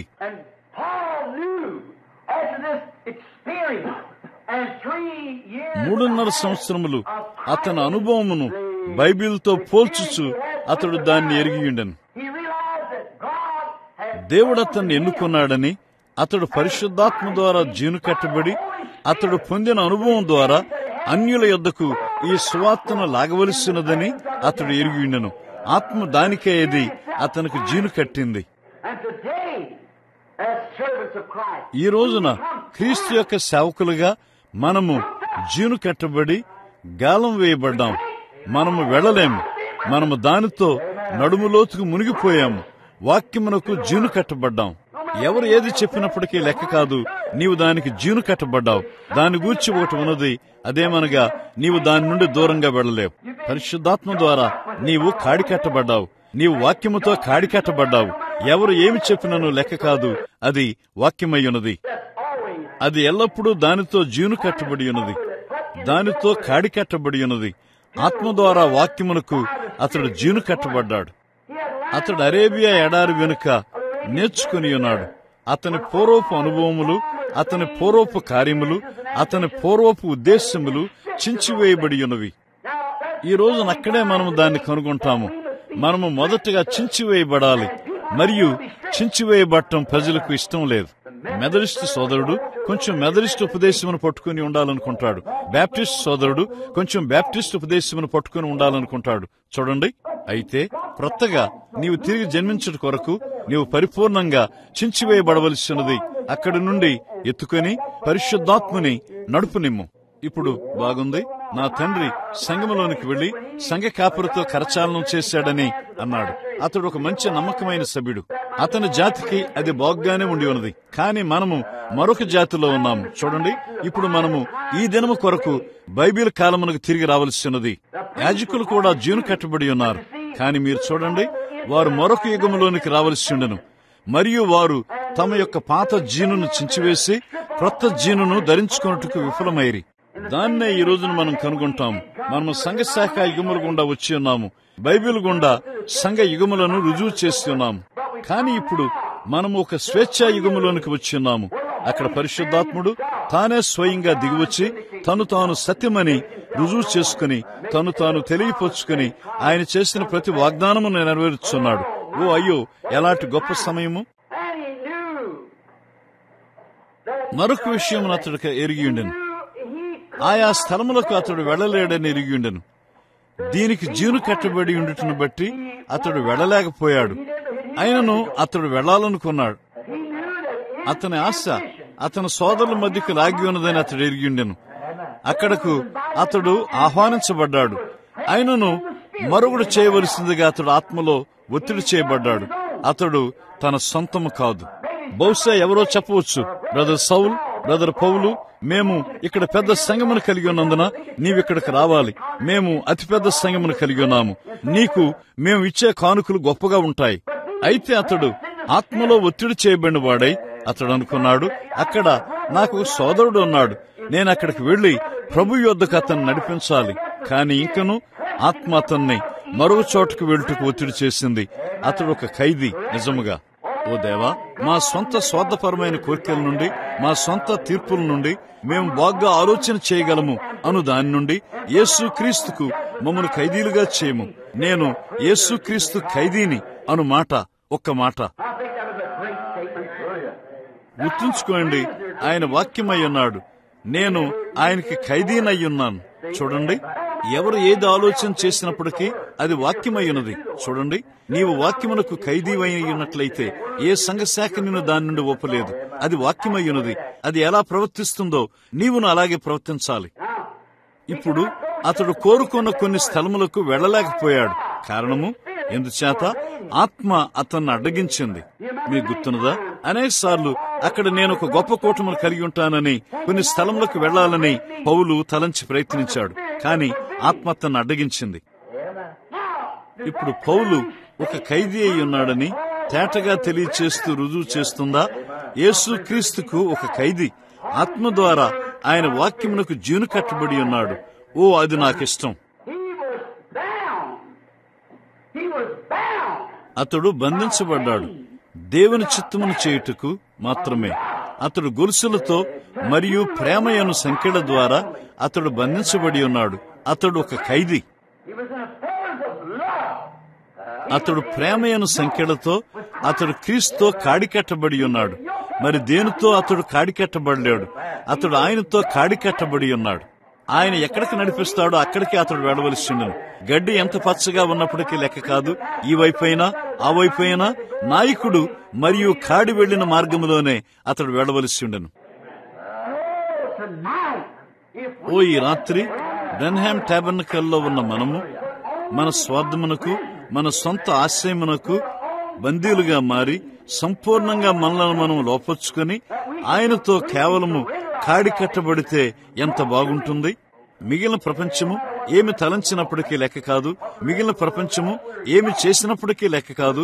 మనము ప్రేమ సంఖ్యలతో జతకట్టబడ్డాము, మనము ఖైదీలము. నా పాదములు ఎంతగా క్రీస్తుతో కాడి కట్టబడినవంటే అవి డాన్స్ వేయవు. నా కన్నులు ఎంతగా క్రీస్తుతో కాడి కట్టబడినాయంటే అవి అధునాతనంగా వీధుల్లో బట్టలు చీల్చివేయబడిన వారు కనబడినప్పుడు అవి నా తలను ప్రక్కకు తిప్పివేస్తాయి. నా హృదయము ఎంత ప్రేమతో ఆయనతో కాడి కట్టబడి ఉన్నదంటే చివరకు కనీసము నా అభిలాష ఏమిటో నాకు తెలియదు. సరిగ్గా నీవు నన్ను ఎక్కడికి నడిపితే అక్కడికే నేను వెంబడిస్తాను ప్రభువా, నేను ఒక ఖైదీగా ఉంటాను. చూడండి, పౌలు నిజముగా ఒక ఖైదీ అయి ఉన్నాడు. ఏ తప్పు మాట అతడు మాట్లాడటలేదు. ప్రభు కొరకు కనిపెట్టకు మరలా అతడు పరిశుద్ధాత్మ ద్వారా తర్బీతు పొంది ఉన్నాడు. అతడు ఒక మార్గంలో తర్బీతు పొందితే దేవుడు మరొక మార్గంలో అతనికి తర్బీతు ఇచ్చాడు. ఆశయములు ఏమై ఉన్నప్పటికీ లెక్క కాదు, ప్రభు కొరకు కనిపెట్టవలనని అతడు పరిశుద్ధాత్మ ద్వారా తర్బీతు పొంది ఉన్నాడు. ఇప్పుడు పరిశుద్ధాత్మ యొక్క సహాయం ద్వారా నేను ఒకటి చూపిస్తాను. చూడండి, ఒక ఉదాహరణ తీసుకుందాం. ఒక రోజున పౌలు మరియు శీల ఓ పట్టణంలోని ఒక వీధిలో ఉద్యోగ కూటములు జరిగిస్తున్నప్పుడు ఓ చిన్న దయ్యం పట్టిన బాలిక అతని వెంబడి కేకలు వేస్తూ అతన్ని వెంబడిస్తుంది. సందేహం లేదు, ఒక అపోస్తలుడుగా ఆ బాలికలో నుండి దురాత్మను గద్దించుటకు అతడు అధికారము కలిగి ఉన్నాడని ఎరిగి ఉండెను. కాని నీవు గమనించావా, అతడు దినదినము కనిపెట్టాడు. అకస్మాత్తుగా ఒక రోజున పరిశుద్ధాత్ముడు అతనితో మాట్లాడి ఇదే ఆ సమయము అని అన్నాడు. అప్పుడు అతడు అన్నాడు, ఓ దురాత్మ, ఆమెలో నుండి బయటికి రమ్ము. చూడండి, ప్రభు కొరకు కనిపెట్టుకు అతడు ఎరిగి ఉండెను. అక్కడే అనేక మంది వాక్యం మీద నిందను తెస్తున్నారు. ఎన్ని ఉద్యోగములు చప్పగా మారిపోయినవి అలాంటి కార్యమును బట్టి. ఒక ఆశయంతో వారు బయటికి పడతారు. ఏలైనగా సువార్తికుడు ప్రభువు ఏమి చెప్పనయ్యున్నాడని కనిపెట్టుటలేదు. వారిలో కొందరంటారు, ఇక్కడికి రండి అనగానే వారు వెంటనే వెళ్లిపోతారు. కారణమేమనగా వెళ్ళు అని ఆ సమాఖ్య చెప్పింది. కాని పరిశుద్ధాత్ముడు దానికి వేరుగా ఏదో చెబుతాడు. ఇంక నా మనిషి యొక్క ఆశయము ఒక జిల్లా పెద్ద పాదిరిగా అవ్వాలని, మరేదో అవ్వాలని, ఒక పెద్దగా లేక బిషప్గా లేక ఇంకా ఏదో అతన్ని లాగుతుంది. నీవు తప్పక వెళ్ళాలి. ఇంకను అతనికి బాగా తెలుసు, పరిశుద్ధాత్ముడు చెబుతున్నాడు, అక్కడికి వెళ్ళు. చూడండి, అతడు ఆ సంస్థతో కాడి కట్టబడి ఉన్నాడు. అతడు ఆ సంస్థకు ఒక ఖైదీగా ఉన్నాడు. అతడు క్రీస్తుతో జత కట్టబడినట్లయితే అతడు పరిశుద్ధాత్మ ద్వారా నడిపింపబడతాడు. చూడండి, ఒక ఖైదీగా అతడు కాడి కట్టబడ్డాడు. ఇంకా ఏది ఏమి చెప్పినా ఏ భేదమును చేయదు. అది మ్రోగిడి కొంచెను గణగణలాడు తాళమునై ఉన్నది. అతడు కేవలము దేవుని యొక్క స్వరమును మాత్రమే వింటాడు. అది బయటికి వచ్చినప్పుడు మాత్రమే అతడు మాట్లాడగలడు. అతడు ఇంకేమీ చెప్పడు. ఎవరు అంటారు, ఓ సోదరుడు జోన్స్, సోదరుడు రాబర్ట్స్, లేక ఈ రోజున మన దేశంలో ఉన్న గొప్ప మనుషులు టామీ హిక్స్, లేక వారల్ రాబర్ట్స్, లేక సోదరుడు టామీ ఆస్బర్న్, ఆ గొప్ప సువార్తికుల్లో కొందరు. ఎవరు అంటారు, టామీ, నీవు ఒక గొప్ప దైవజనుడువు, ఇక్కడికి రా. లేక వారల్, అక్కడ నాకు ఒక చిన్న ఆయన ఉన్నాడు, అతడు బంధించబడి రోగిగా ఉన్నాడు, నీవిక్కడికి రావాలి, అతన్ని స్వస్థపరచుటకు నీవు బలమును కలిగి ఉన్నావు. చూడండి, బహుశా పరిశుద్ధాత్ముడు అతనితో అంటాడు, ఇప్పుడు కాదు. కాని ఇంకా ఆ మనిషితో ఉన్న స్నేహమును బట్టి అతనితో వెళ్ళుటకు అతడు బద్ధుడై ఉన్నాడు. అతడు వెళ్ళకపోయినట్లయితే ఆ మనిషికి అతడు శత్రువుగా మారతాడు. ఆ మనిషి అంటాడు, సరే, ఫలానా ఇంటికి అతడు వెళ్ళాడు, ఆ చిన్న బిడ్డను స్వస్థపరిచాడు, అతడు చేశాడని నాకు తెలుసు. కాని ఎన్నో సంవత్సరముల నుండి నేను అతనికి స్నేహితుడినై ఉన్నాను. చూడండి, అయినను అతడు నా స్థలానికి రాలేదు. అయితే అతడు వెళ్ళకూడదని పరిశుద్ధాత్మ ద్వారా బలవంతం చేయబడినట్లయితే, అతడు క్రీస్తుతో జతకట్టబడినట్లయితే అతడు వెళ్లకుండటం మంచిది. అతని స్నేహితుని అతడు ప్రేమిస్తాడు, కాని అతడు అక్కడికి వెళ్లటానికి పరిశుద్ధాత్మ ద్వారా నడపబడటం మంచిది. కారణము, ఎలాగైనా అది ఏమేలు చేయదు. ఎన్నోసార్లు దాన్ని నేను అనుభవించాను. అయితే ఏమి చేయాలని ఆత్మ అతనికి చెబుతుందో అతడు కనిపెట్టాడు. ఆత్మ కొరకు కనిపెట్టండి అని పౌలు అన్నాడు. ఒక రాత్రి అతడు నిలబడి బోధిస్తున్నాడు. అతడు బయటకు నడిచి వెళ్ళాడు. అక్కడ ఒక కుంటి మనిషిని చూశాడు. అకస్మాత్తుగా ఆత్మ అతనితో మాట్లాడి ఉన్నది.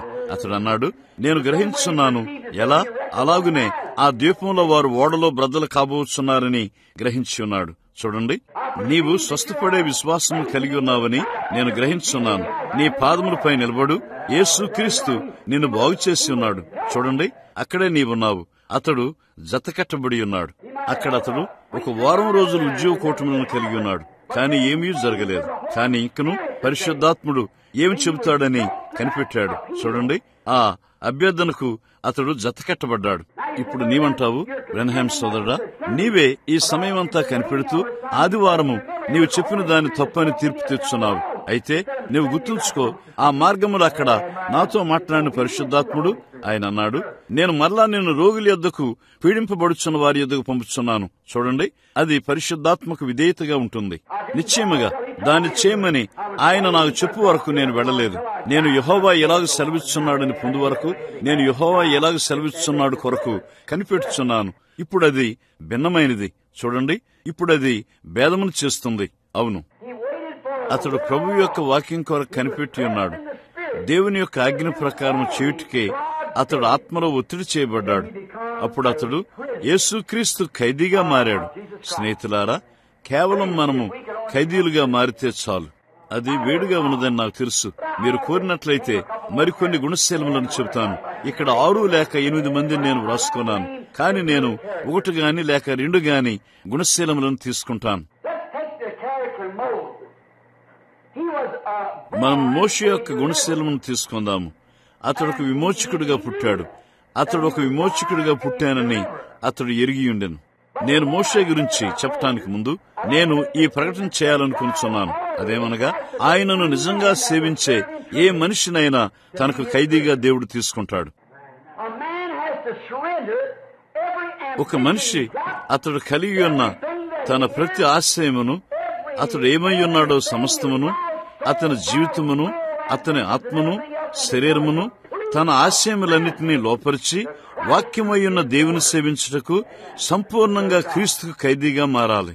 నీ మంచి తీర్పునకు నీవు వ్యతిరేకంగా నడవలసినది. బహుశా ఒక నిర్ణీతమైన సంస్థలో నీవు ప్రకాశించినట్లు నిన్ను హెచ్చించి ఏదో గొప్పదాన్ని నీకిస్తారని నీవు తలంచవచ్చు.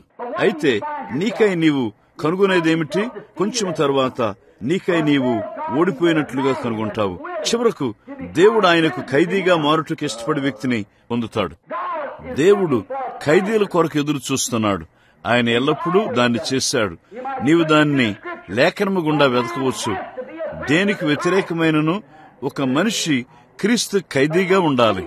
అందుచేత క్రీస్తు తప్ప కనీసము నీ తండ్రి, నీ తల్లి అయినా, నీ సోదరుడైనా, నీ సహోదరి అయినా, నీ భర్త అయినా, నీ భార్య అయినా, ఎవరైనా నీవు దేనితోనూ సంబంధం కలిగి ఉండరాదు. నీవు క్రీస్తుతో మాత్రమే సంబంధం కలిగి ఉండాలి. ఆయనతో మాత్రమే.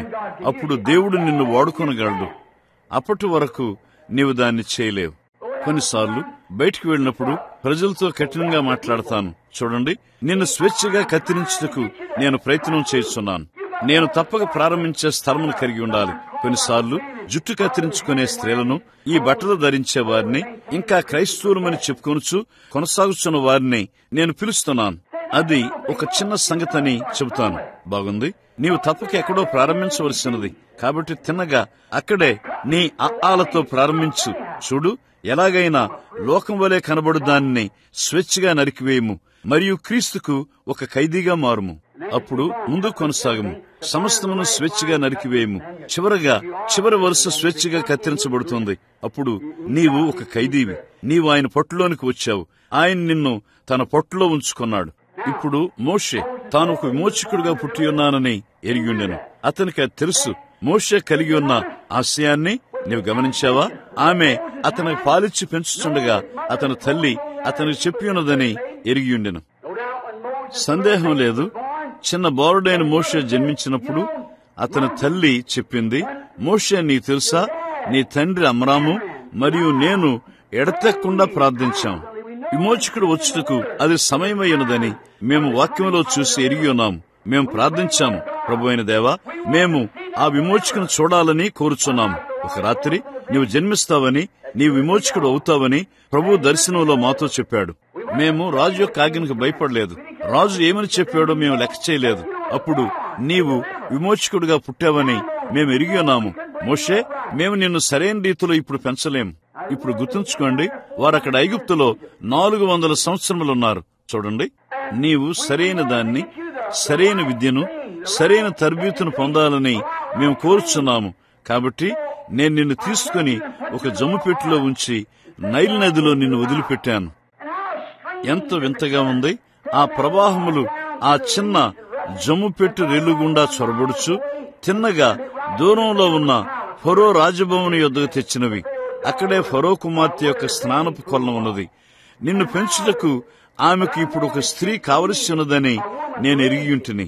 ఆ రోజుల్లో నిజానికి పిల్లలను పెంచుటకు ఈ పాలసీసాలు లేవు. కాబట్టి ఆమెకు ఒక పాలిచ్చే దాది కావలసి ఉండెను. మిరియామును నేనక్కడికి పంపాను. ఆమె అక్కడ నిలబడి అన్నది, ఎక్కడ ఓ పాలిచ్చే దాదిని కనుగొనాలో నాకు తెలుసని వచ్చి నన్ను తీసుకెళ్లింది. తలుపులన్నీ మూసి ఉన్నవి. మోషే అని, నీకు ఇప్పుడు 16 సంవత్సరములు వచ్చినవి. నీవు ఫరో యొక్క కుమారుడు కాబోతున్నావు. ఒక రోజున నీవు విమోచకుడివై ప్రజలను ఇక్కడి నుండి తీసుకుని వెళ్ళబోతున్నావు. మోషే యొక్క ఆశయము ఎదుట ఆరంభమైనది. అమ్మా, నేను చదువుతాను. నేను చదవగలిగే సమస్తము చదువుతాను. నేనేమి చేస్తానో నీకు తెలుసా? ఒక మిలిటరీ మనిషిగా ఎలా ఉండాలో నేను చదువుతాను. అప్పుడు ఈ ప్రజలను ఇక్కడి నుండి బయటకు ఎలా తీసుకుని వెళ్లాలో తెలుసుకుంటాను. నేను గొప్ప సైన్యాధిపతిగా, బిషప్గా ఉంటాను. కాబట్టి అది ఎలా జరిగించబడుతుందో నేను చూస్తాను. నేను వారిని బయటకు తీసుకుని వెళతాను. నేను వెళ్లి నా PhD పట్టా లేక LL పట్టా పొందుతాను. నేను దాన్ని చేస్తాను. ఫాదర్ చినిక్యూ వలె. మీరు ఎన్నడైనా ఆయన పుస్తకంలో చదివారా? మంచిది. అతడు ప్రొటెస్టెంట్ వారందరినీ విడుదల చేయాలనుకున్నాడు. మీకు తెలుసా, ఆయనే ఒక ప్రొటెస్టెంట్ అయ్యాడు. కాబట్టి ఈ గొప్ప యాజకుడు కొన్ని సంవత్సరముల క్రితము ఫాదర్ చినిక్యూ, మీరు తప్పక ఆయన పుస్తకం చదవాలి. వారు ఆయన్ని తండ్రి అని పిలుస్తారు. అతడు సోదరుడు చినిక్యూ. అది అంతే. మనం ఎవరిని తండ్రి అని ఆ రీతిగా పిలవరాదు.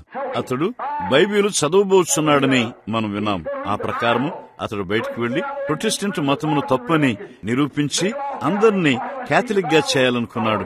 అతడు వెళ్లి బైబిల్ చదివినప్పుడు పరిశుద్ధాత్ముడు ఆయన మీద కూర్చును, మరియు అతడు పరిశుద్ధాత్మను పొందెను.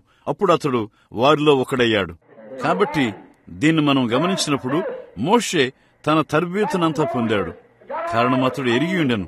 అతడు ఎంతో చురుకైన వాడు, ఎంతో చదువుకున్నవాడు, ఎంతో తెలివిగలవాడు. చివరకు అక్కడ అతను వంటి వారెవరనూ లేరు.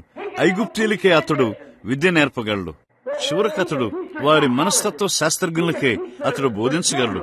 సైన్యం యొక్క బలమనగా ఏమిటో వారి సైన్యాధిపతులకే అతడు బోధించగలడు. అతడు ఒక గొప్ప మనిషి. ప్రజలు మోషేకు భయపడ్డారు. కారణమేమనగా అతని గొప్పతనాన్ని బట్టి. ఓ ఎలాంటి వేదాంత పండితుడు! అయ్యో, బహుశా అతడు ఒక ఆర్చ్ బిషప్ లేక పోప్ అయి ఉన్నాడు. అతడు ఒక గొప్ప వ్యక్తి, ఒక బలవంతుడు. దీనిని చేయుటకు అతడు జన్మించున్నాడని అతడు ఎరిగి ఉండెను. గొప్ప ఆశయంతో దాన్ని చేయుటకు అతడు తర్బీతు పొందెను. సరిగ్గా ఈ రోజున ఉన్నట్లుగా ఈ పాఠశాలలో తర్బీతు పొందే వారిని గూర్చి నేను చెప్పట్లేదు. అది నేను చెప్పను. ఇప్పుడు ఈ పశ్చిమాన వారు ఉన్నట్లుగా వారక్కడ $150 మిలియన్ వేదాంత పాఠశాలను నిర్మించబోతున్నారు. చూడండి, పెంతెకోస్తు వారు $150 మిలియన్ వేదాంత పాఠశాల. నాకైతే అది సువార్త పొలంలో ఉన్న మిషనరీలకు వెళ్ళాలి. చూడండి. కానీ ఏమైనను వాళ్ళు అక్కడి నుండి బయటకు వచ్చినప్పుడు ఏం చేస్తున్నారు? వారు ఏమై ఉన్నారు? ఒక ఎలుకల గుంపు. ఖచ్చితంగా ఆ రీతిగానే వారు ఆ పాఠశాల నుండి బయటకు వస్తున్నారు. అది ఎల్లప్పుడూ వారినే కలిగి ఉన్నది. వారు అదే వంశావళి అయి ఉన్నారు. చూడండి,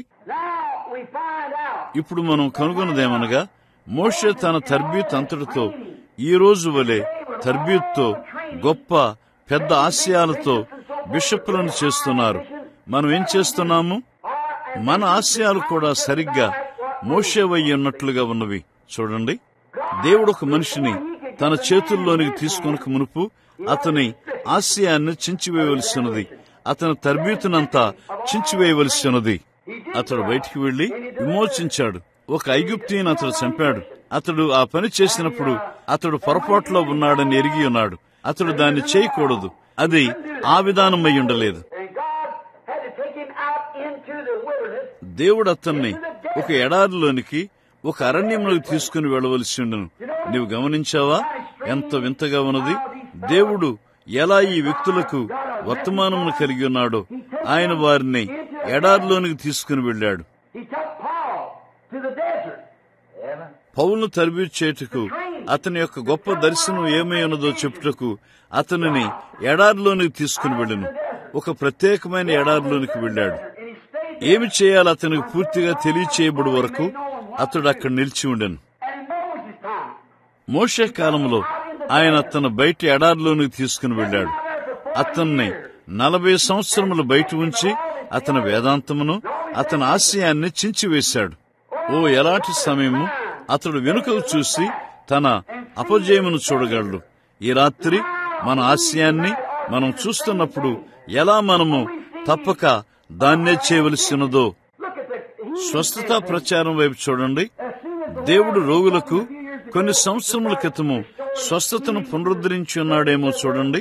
ప్రతి ఒక్కరూ, ప్రతి సంస్థ అది వారి సంస్థలోనికి రాని కారణమున వారు వారి కొరకు ఒక స్వస్థపరిచేవాడిని తెచ్చుకోవలసి ఉండను. మనం ఏం చేశాము? ఒక్క క్షణం దాని వైపు చూద్దాం. మోషే చేసిన అదే కార్యాన్ని మనం చేశాం. మనం బయటికి వెళ్లి ఎంతో కఠినంగా ఒక అద్భుతమును ఉత్పత్తి చేయుటకు ప్రయత్నించాం. ఒక రోగము నాకు వాసన వస్తుంది, నా చేతుల్లో రక్తమున్నది, నేను ఒక అద్భుతమును ఉత్పత్తి చేస్తాను. చూడండి, మనం ఏం కలిగి ఉన్నాము? ఆ మనుషుల్లో కొందరు ఎలాంటి కఠినమైన ఒత్తిడిలోనికి వెళ్లి ఉన్నారనగా వారు బ్రదలైపోయి రోజువారీ త్రాగుబోతులుగా, నరములు బలహీనత గలవారుగా వారి మనసులు మారిపోయినవి. పెంతెకోస్తు యొక్క ఉద్దేశ క్రమము నుండి వారు వెనుకకు తిరిగిపోయి మరలా తిరిగి సంస్థలను తత్తరమైన వాటిని చేస్తున్నారు. చూడండి, మనం ఏం చేసి ఉన్నాము? ఒక ఐగుప్తీయుని చంపాము, అది నిజము. మనము ప్రయత్నించాము, మనం ఆయాసపడ్డాము, దానికి మనము వెలచెల్లించాము, మనం శ్రమించాం, రాత్రంతా ప్రార్థన చేశాం. చివరికి మనకు దేవుని స్వరం లేదు. ఏదో ఉత్పత్తి చేయుటకు ప్రయత్నించిన వారమై ఏదో చారులో కలిసిపోయి వీటన్నిటినీ చేసి సంపూర్ణంగా ఓడిపోయినట్లుగా కనుగొన్నాము. తిన్నగా మనము తిరిగి ఎడారిలోనికి వెళ్లవలసిన్నది. అవునండి, బ్రద్దలైపోవటం, పెనుగులాడటం. ఎందుకు మనం వాటిని వదులుకోకూడదు? దాన్నే మనము తప్పక చేయవలసినది. చూడండి, వెనుకకు వెళ్లి వదులుకోవటం, బ్రద్దలైపోవటం, పెనుగులాడటం. ఎందుకు మనం వాటిని వదులుకోకూడదు? దాన్నే మనం తప్పక చేయవలసినది. చూడండి, వెనుకకు వెళ్లి వదులుకోవటం. ఎందుచేత? వాడు చేసిన దాన్నే, మోషే చేసిన దాన్నే మనం చేశాం. అది ఏమేలు చేయదు. 40 సంవత్సరముల తర్వాత అతడు తాను దేవుని వాక్యమునకు ఖైదీగా కనుగొన్నాడు. మనము ఏమి చేయటానికి ప్రయత్నిస్తున్నాము?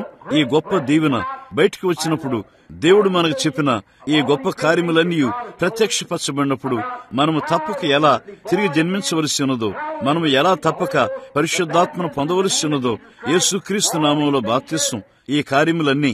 నీవు చూడు, ప్రజలు దేవుని వాక్యంతో నిలిచింటుకు బదులుగా, దానితో జీను కట్టుకు బదులుగా వాళ్ళేం చేస్తారు? వారి సొంత సంఘ శాఖ సిద్ధాంతంతో ప్రారంభిస్తారు. అది ఇదివరకే తప్పిపోయింది. అది సత్యం వలె కనపడు దాన్ని ఉత్పత్తి చేసినట్లుగా ప్రయత్నం చేయటయ్యున్నది. నేనిక్కడే దీన్ని కత్తిరించి వేయటం మంచిది. చూడండి, నిశ్చయముగా నా భావం ఏమిటో తెలుసుకుంటూ మీరు తగినంత తెలివిగా ఉన్నారు. చూడండి, కానీ ఎందుచేత అది ఏం చేసిందో దాన్ని ఆలోచించండి. ఈ రాత్రి మనము ఏమి కలిగి ఉన్నాము?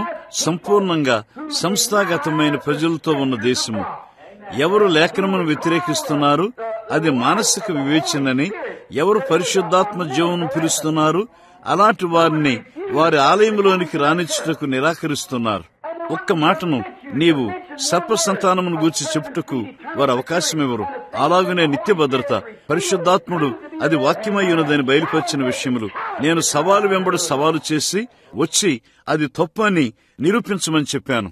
వారేం కలిగి ఉన్నారు? లోదర కలిగి ఉన్న దాన్నే, మిగిలిన వారందరూ కలిగి ఉన్న దాన్నే. ఒక ఐగుప్తీయుని చంపారు.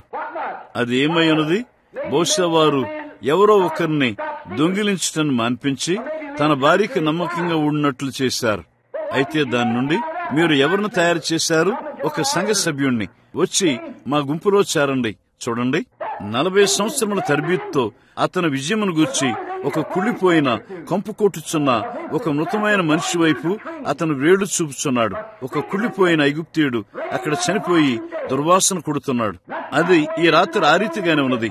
మనము ఒకే దానికి వేలు పెట్టి చూపేదేమనగా, కుళ్ళిపోయిన సంఘ సభ్యుల గుండా ఈ దేశమంతటా ఈ ఉద్యమము దాటి వెళ్లి ఉన్నది. ఐగుప్తు రాత్రి గురించి ఆ ఆఫ్రికాలోని తెగవారికి ఎలా తెలియదో అలాగునే వీళ్లకు దేవుని గురించి ఎక్కువే తెలియదు. నిజము, నేను దేవుని యొక్క వాక్యం గురించి వారికి చెప్పినప్పుడు నేను దాన్ని నమ్మను అని వాళ్ళంటారు. నీవు ఏమి చెబుతున్నావో నేను లెక్క చేయను, నేను దాన్ని నమ్మను అని వాళ్ళంటారు. చూడండి, ఈ ఒత్తిళ్లన్నీ, ఈ పోరాటములన్నీ మనము కలిగిన వాటన్నిటిని బట్టి మనం వాటి వైపు వెనకకు చూసినప్పుడు అది ఒక భయంకరమైన విషయం. బహుశా ఓ పెద్ద పాఠశాల వైపు మనము వ్రేలు చూపవచ్చు, ఓ సంస్థ వైపు వ్రేలు చూపవచ్చు. కానీ అది చనిపోయింది, అది దుర్వాసన కొట్టుచున్నది. అది మనము బయటికి లాగిన మొదటి విషయం వలె ఉన్నది. కడగబడిన పంది మరలా బురదలోనికి వెళ్లినట్లు, కుక్క తన వాంతి తిరిగినట్లు వలె ఉన్నది. మనం వెనుకకు తిరిగినప్పుడు ఒక చనిపోయిన ఐగుప్తీయుడు. సందేహం లేదు. కానీ ఎవరో ఇలా అన్నారు, మోషే బాగుంది, ఇంకెంత మాత్రము ప్రజల పట్ల నీకు జాలి లేదా? నీవు దాన్ని చేయటానికి పిలువబడ్డావు. ఎవరో మోషేని ఎరిగిన వారు దాని కొరకు అతడు పిలువబడ్డాడని ఎరిగిండెను. ప్రజల పట్ల నీ జాలిని నువ్వు పోగొట్టుకున్నావా? లేదండి. బాగుంది, నీవు ఎందుకు ఆ బయట దీన్ని చేస్తున్నావు? ఎందుకు ఇక్కడ నీవు దీన్ని ప్రయత్నిస్తున్నావు? మిగిలిన వారందరితో పాటు నీవెందుకు వెళ్ళకూడదు? మోషే మండే పొద యొద్ద ఒక అనుభవం కలిగి ఉండే వరకు, బయట చించివేయబడు వరకు అతడు బయట ఉన్నాడు. అది వాక్యమును ప్రకటించినది. నేను అబ్రహాము, ఇస్సాకు, యాకోబుల దేవుణ్ణు.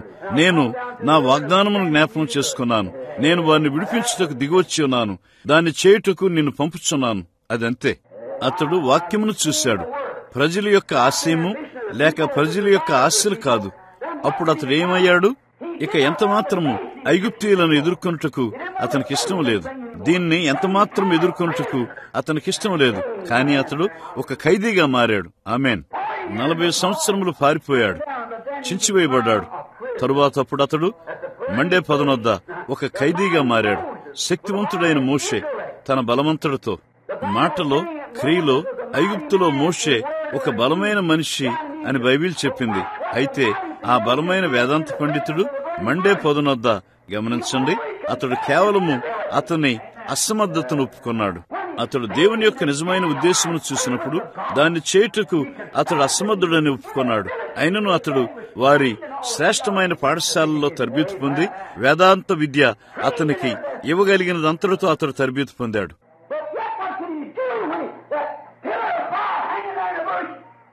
కాని ఇంకను అగ్నిస్తంభము పొదలో వేలాడుచున్నప్పుడు అతడేం చేశాడు? అతడు అన్నాడు, నేను కనీసం మాట్లాడలేను. ప్రభువా, వెళ్ళుటకు నేను ఎవడును? చూడండి, నీ చెప్పులు విడువు మోషే, నేను నీతో మాట్లాడగోరుచున్నాను. నిన్ను నీవు చెప్పులను చించివేయము. నీవు నేల మీద మరలా సమముగా ఉన్నావు. నేను నీతో మాట్లాడగోరుచున్నాను. కనీసం మాట్లాడలేకపోయాడు.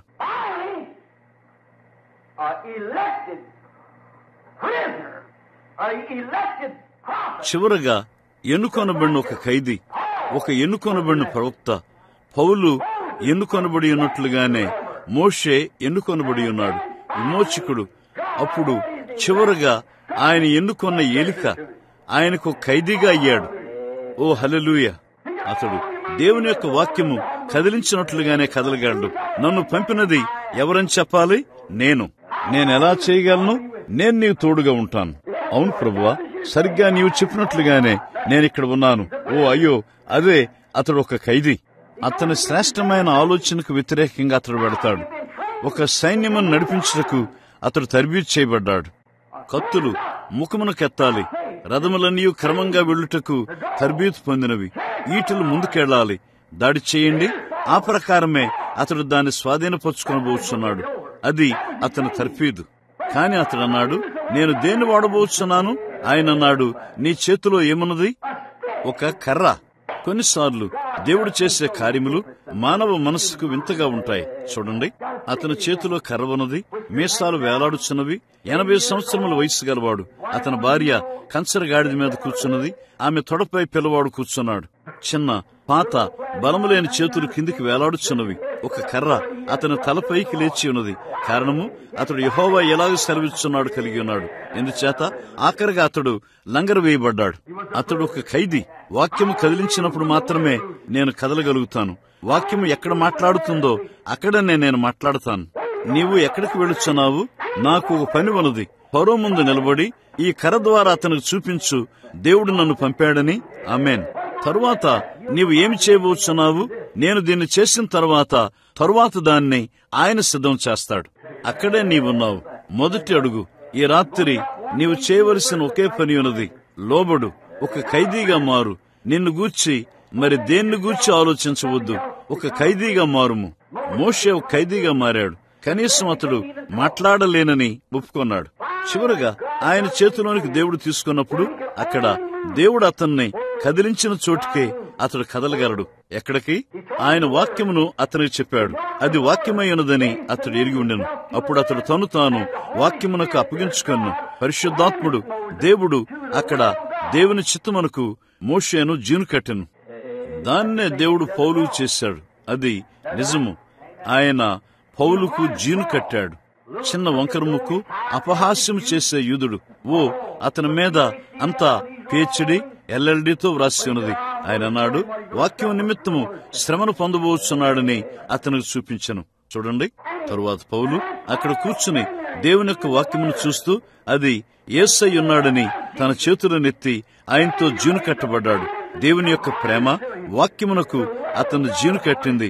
అతడు అన్ని జనుల ముందు నా నామమును భరింపబోచున్నాడు. అక్కడికి అతడు వెళ్ళాడు. మోషే, నేను నీ పితరుల దేవుడును. నేను అబ్రహాము, ఇస్సాకు, యాకోబుల దేవుడును. నేను వారికి చేసిన వాగ్దానము గుర్తున్నది, మరియు వాగ్దాన సమయము సమీపమయ్యున్నది. నేను నా ప్రజల యొక్క ఇబ్బందులను చూశాను. నేను నా వాగ్దానమును జ్ఞాపకం చేసుకున్నాను. నేను నిన్ను జీను కట్టడానికి దిగివచ్చాను. వాక్యము ఏమి చెప్పిందో నీకు తెలుసా? అక్కడికి వెళ్ళటానికి నీకు జీను కట్టాను. నా ప్రజలను అక్కడికి వెళ్లి విడిపించడానికి శక్తితో నీకు జీను కట్టాను. ఒక సాక్ష్యముగా ఆ కర్రను నీ చేతిలోనికి తీసుకో. కారణము దాని ద్వారా ఒక అద్భుతం జరుగుటం నువ్వు చూశావు. సరిగ్గా దావీదు ఒడిసెల దెబ్బతో. చూడండి. తాను జీను కట్టుకుని అక్కడికి వెళ్ళాడు. చివరిగా దేవుడు తనకు లోబడిన ఒక మనిషిని కలిగి ఉన్నాడు. ఆయనకు జీను కట్టబడ్డాడు. దేవుని వాక్యము అతన్ని కదిలించే వరకు అతడు కదలడు. ఈ రోజున ప్రజలు దాన్ని చేయగలిగినట్లయితే సరిగ్గా అప్పుడు అతడు ఆయన ఖైదీ అయ్యాడు. ఒక ప్రేమ ఖైదీ. ప్రేమ బంధముతో దేవునితో విజ్జోడుగా మారాడు. దేవుని పట్ల ప్రేమ బంధంతో పౌలు విజ్జోడుగా మారినట్లుగా సరిగ్గా పౌలు వలె వారిద్దరూ ఒకే మాదిరిగా తరబీదు పొందారు. ఇశ్రాయేలు ప్రజలను సైనిక బలము ద్వారా విమోచించుటకు మోషే తరబీదు పొందాడు. రోమీల చేతుల్లో నుండి వారిని బయటకు తీసి స్వతంత్రులుగా చేయుటకు ఆ దినమున ప్రపంచంలో ఉన్న అతని గొప్ప సంఘ సమాఖ్య శక్తి ద్వారా అతడు తరబీదు పొందాడు. గమలియేలు కింద పైకి వచ్చిన గొప్ప తరబీతునిచ్చు పాఠశాలలు.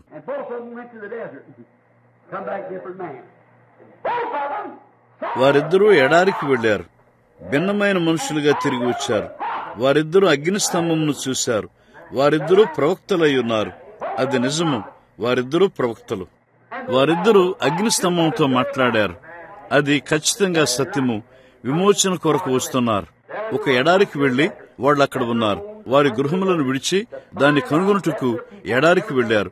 దేవుని యొక్క చిత్తమును కనుగొనుటకు వారి ప్రజలను సమస్తమును విడిచిపెట్టారు. చూడండి. వారు ఒక విధముగా తరబీదు పొందారు. దేవుడు వారిని మరొక విధంగా మార్చాడు. వారు ఓ సంపూర్ణమైన ఖైదీగా మారారు. వారు కోరిన విధానంలో పనిచేయటకు కాదు, కానీ దేవుడు వారిని పనిచేయమని కోరిన విధానంలో పనిచేయుటకు. ఆయన నిన్న నేడు నిరంతరం ఏకరీతిగా ఉన్నాడు. వీటిని చేయుటకు మనకింకా 10 నిమిషముల సమయం ఉన్నదా? నేను చాలా త్వరగా మరొక గుణశీలంలోనికి వెళతాను. ఒకరిని నా ముందు చూస్తాను. అతని పేరు యోసేపు. అతడు ఒక ఎన్నుకొనబడిన కుమారుడు. యేసు క్రీస్తుకు అతడు ఒక పరిపూర్ణమైన మాదిరి అయి ఉన్నాడు. అతడు ఒక ప్రవక్తగా పుట్టాడు.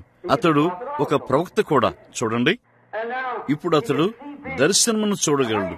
అతడు ఇంకనూ చిన్న బాలుడుగా ఉన్నప్పుడే అతడు ఒక సింహాసనం మీద కూర్చుండుటను చూశాడు. మరియు అతని సోదరులు అతనికి నమస్కారం చేస్తున్నారు. కానీ గమనించండి, అతడు ఒక గొప్ప వ్యక్తిగా భావించాడు. చూడండి. వారందరూ దేవుడు అతనికి ఏమి చేయవలసి వచ్చింది? మిగిలిన వారందరికీ చేసినట్లుగానే అతనికి చేశాడు. ఏలైనగా మోషే ఒక విమోచకుడై ఉన్నాడు, పౌలు ఒక విమోచకుడై ఉన్నాడు, మరియు ఇప్పుడు యోసేపు ఒక విమోచకుడై ఉన్నాడు. అతడు తన ప్రజలను కరువు నుండి రక్షించాడు. దేవుడు అతనికి ఏమి చేయవలసి వచ్చింది? అతను జైల్లో ఉంచాడు, తిన్నగా ఎదురు జైల్లో ఉంచాడు. అవునండి, గుర్తుంచుకోండి, అతడు తన సహోదరుల చేత ఒక ఐగుప్తీయునికి అమ్మివేయబడ్డాడు. వారు అతన్ని పొతేఫరుకు అమ్మివేశారు. పొతేఫర్ అతనికి కొంచెం స్వేచ్ఛ ఇచ్చాడు. మొదటి విషయం నీకు తెలుసా? అది అతని నుండి తీసివేయబడింది. అక్కడ అతడు ఏడుస్తూ జైల్లో కూర్చున్నాడు. దేవుడు అతన్ని చించివేయవలసి ఉండెను. ఇప్పుడు గమనించండి, ఎల్లవేళలా అతడు జైల్లో అతని దర్శనం చెప్పిన ప్రకారము అతడు సింహాసనం మీద కూర్చుండబోతున్నాడని, అతని సోదరులు అతనికి నమస్కారం చేయబోతున్నారని అతడు గుర్తుంచుకొనగలిగిన కారణము అతని వరము దేవుని యొద్ద నుండి వచ్చి ఉన్నదని అతడు ఎరిగి ఉండెను, మరియు అది నెరవేరవలసి ఉండెనని అతడు ఎరిగి ఉండెను.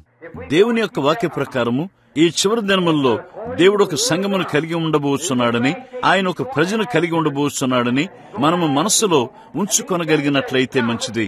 వాగ్దానం చేయబడిన విషయములన్నీ ఆయన చేయబోతున్నాడు. మనం జీవించున్న సమయంలో ఆయన వాటిని చేస్తానని చెప్పాడు. మనం ఇక్కడ ఉన్నాము, ఆయనతో బంధించబడి ఆయనకు నిజమైన ఖైదీలుగా మనల్ని చేయుటకు ఇప్పుడు ప్రయత్నం చేస్తున్నాడు. మీరు పాడే ఆ పాత పాట నువ్వు విన్నావా? అప్పుడు నేను దేవునితో మూయబడ్డాను, నేను దేవునితో మూయబట్టుకు ఇష్టపడుచున్నాను, అక్కడే నేను దీని గూర్చి తలంచి ఉన్నాను. నీవు దేవునితో మూయబడిన వాడవై ఇంకా ఏమీ లేదు. కదలమని దేవుడు చెప్పినప్పుడు మాత్రమే నువ్వు కదులుతావు. దేవుడు ఏది చేయమని చెబితే నీవు దాన్ని మాత్రమే చేస్తావు. చూడు, అప్పుడు నీవు దేవునితో మూయబడి ఉన్నావు. ఇప్పుడు గుర్తుంచుకోండి, అతడు ఆలోచించుండెను. అతడు తనకై తానుగా ఒక సంపూర్ణంగా విఫలమైన వాడుగా కూడా ఉన్నాడు. అతడు ఎరిగినదంతా, అతనికి అర్థమైనదంతా సమస్తముతో అతడు సంపూర్ణంగా విఫలమైన వాడుగా మారతాడు. అది పని చేయలేదు. అతడు ఎలాంటి పరిస్థితిలో ఉంచబడి ఉన్నాడనగా అక్కడ అతని మాట ఎవరినో వినరు. అతడు ఒక ఖైదీ.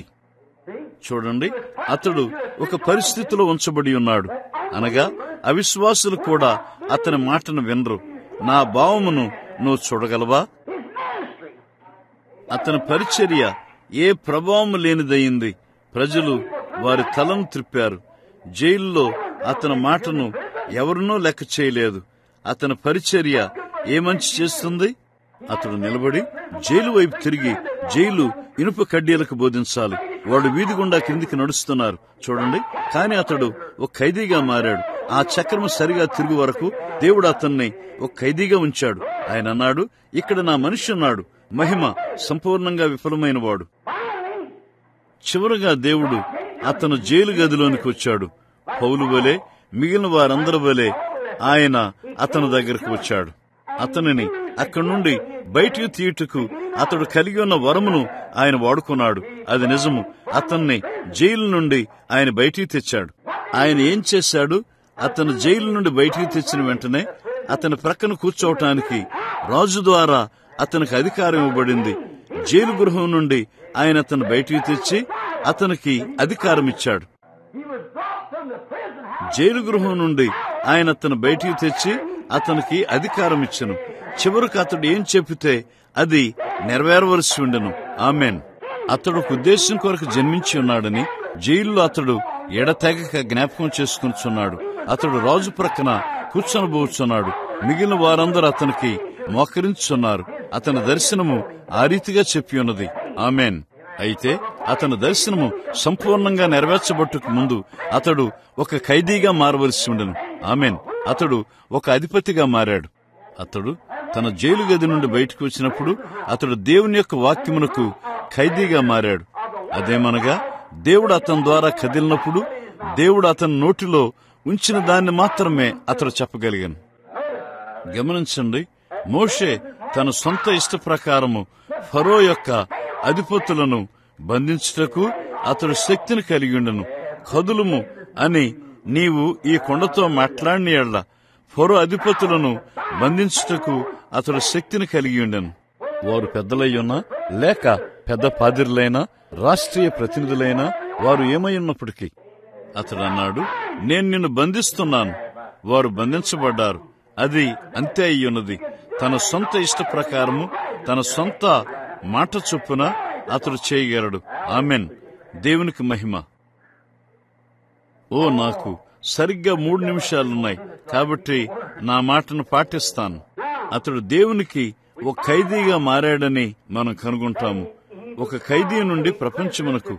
పౌలు అదే మార్గములో, మోషే అదే మార్గములో తన సొంత ఆలోచనలకు ఒక ఖైదీ, దేవునికి ఒక ఖైదీగా ఉన్నాడు. అతడు బయటకు వచ్చినప్పుడు, అతడు పౌలుగా మారినప్పుడు అతడు దేవుని యొక్క శక్తిని కలిగి ఉండెను. మోషే యొక్క సొంత ఆలోచనను అతడు లోపర్చి ఉన్నాడు. అతడు చించివేయబడి ఉన్నాడు. అతడు క్రీస్తును ఖైదీగా మారాడు.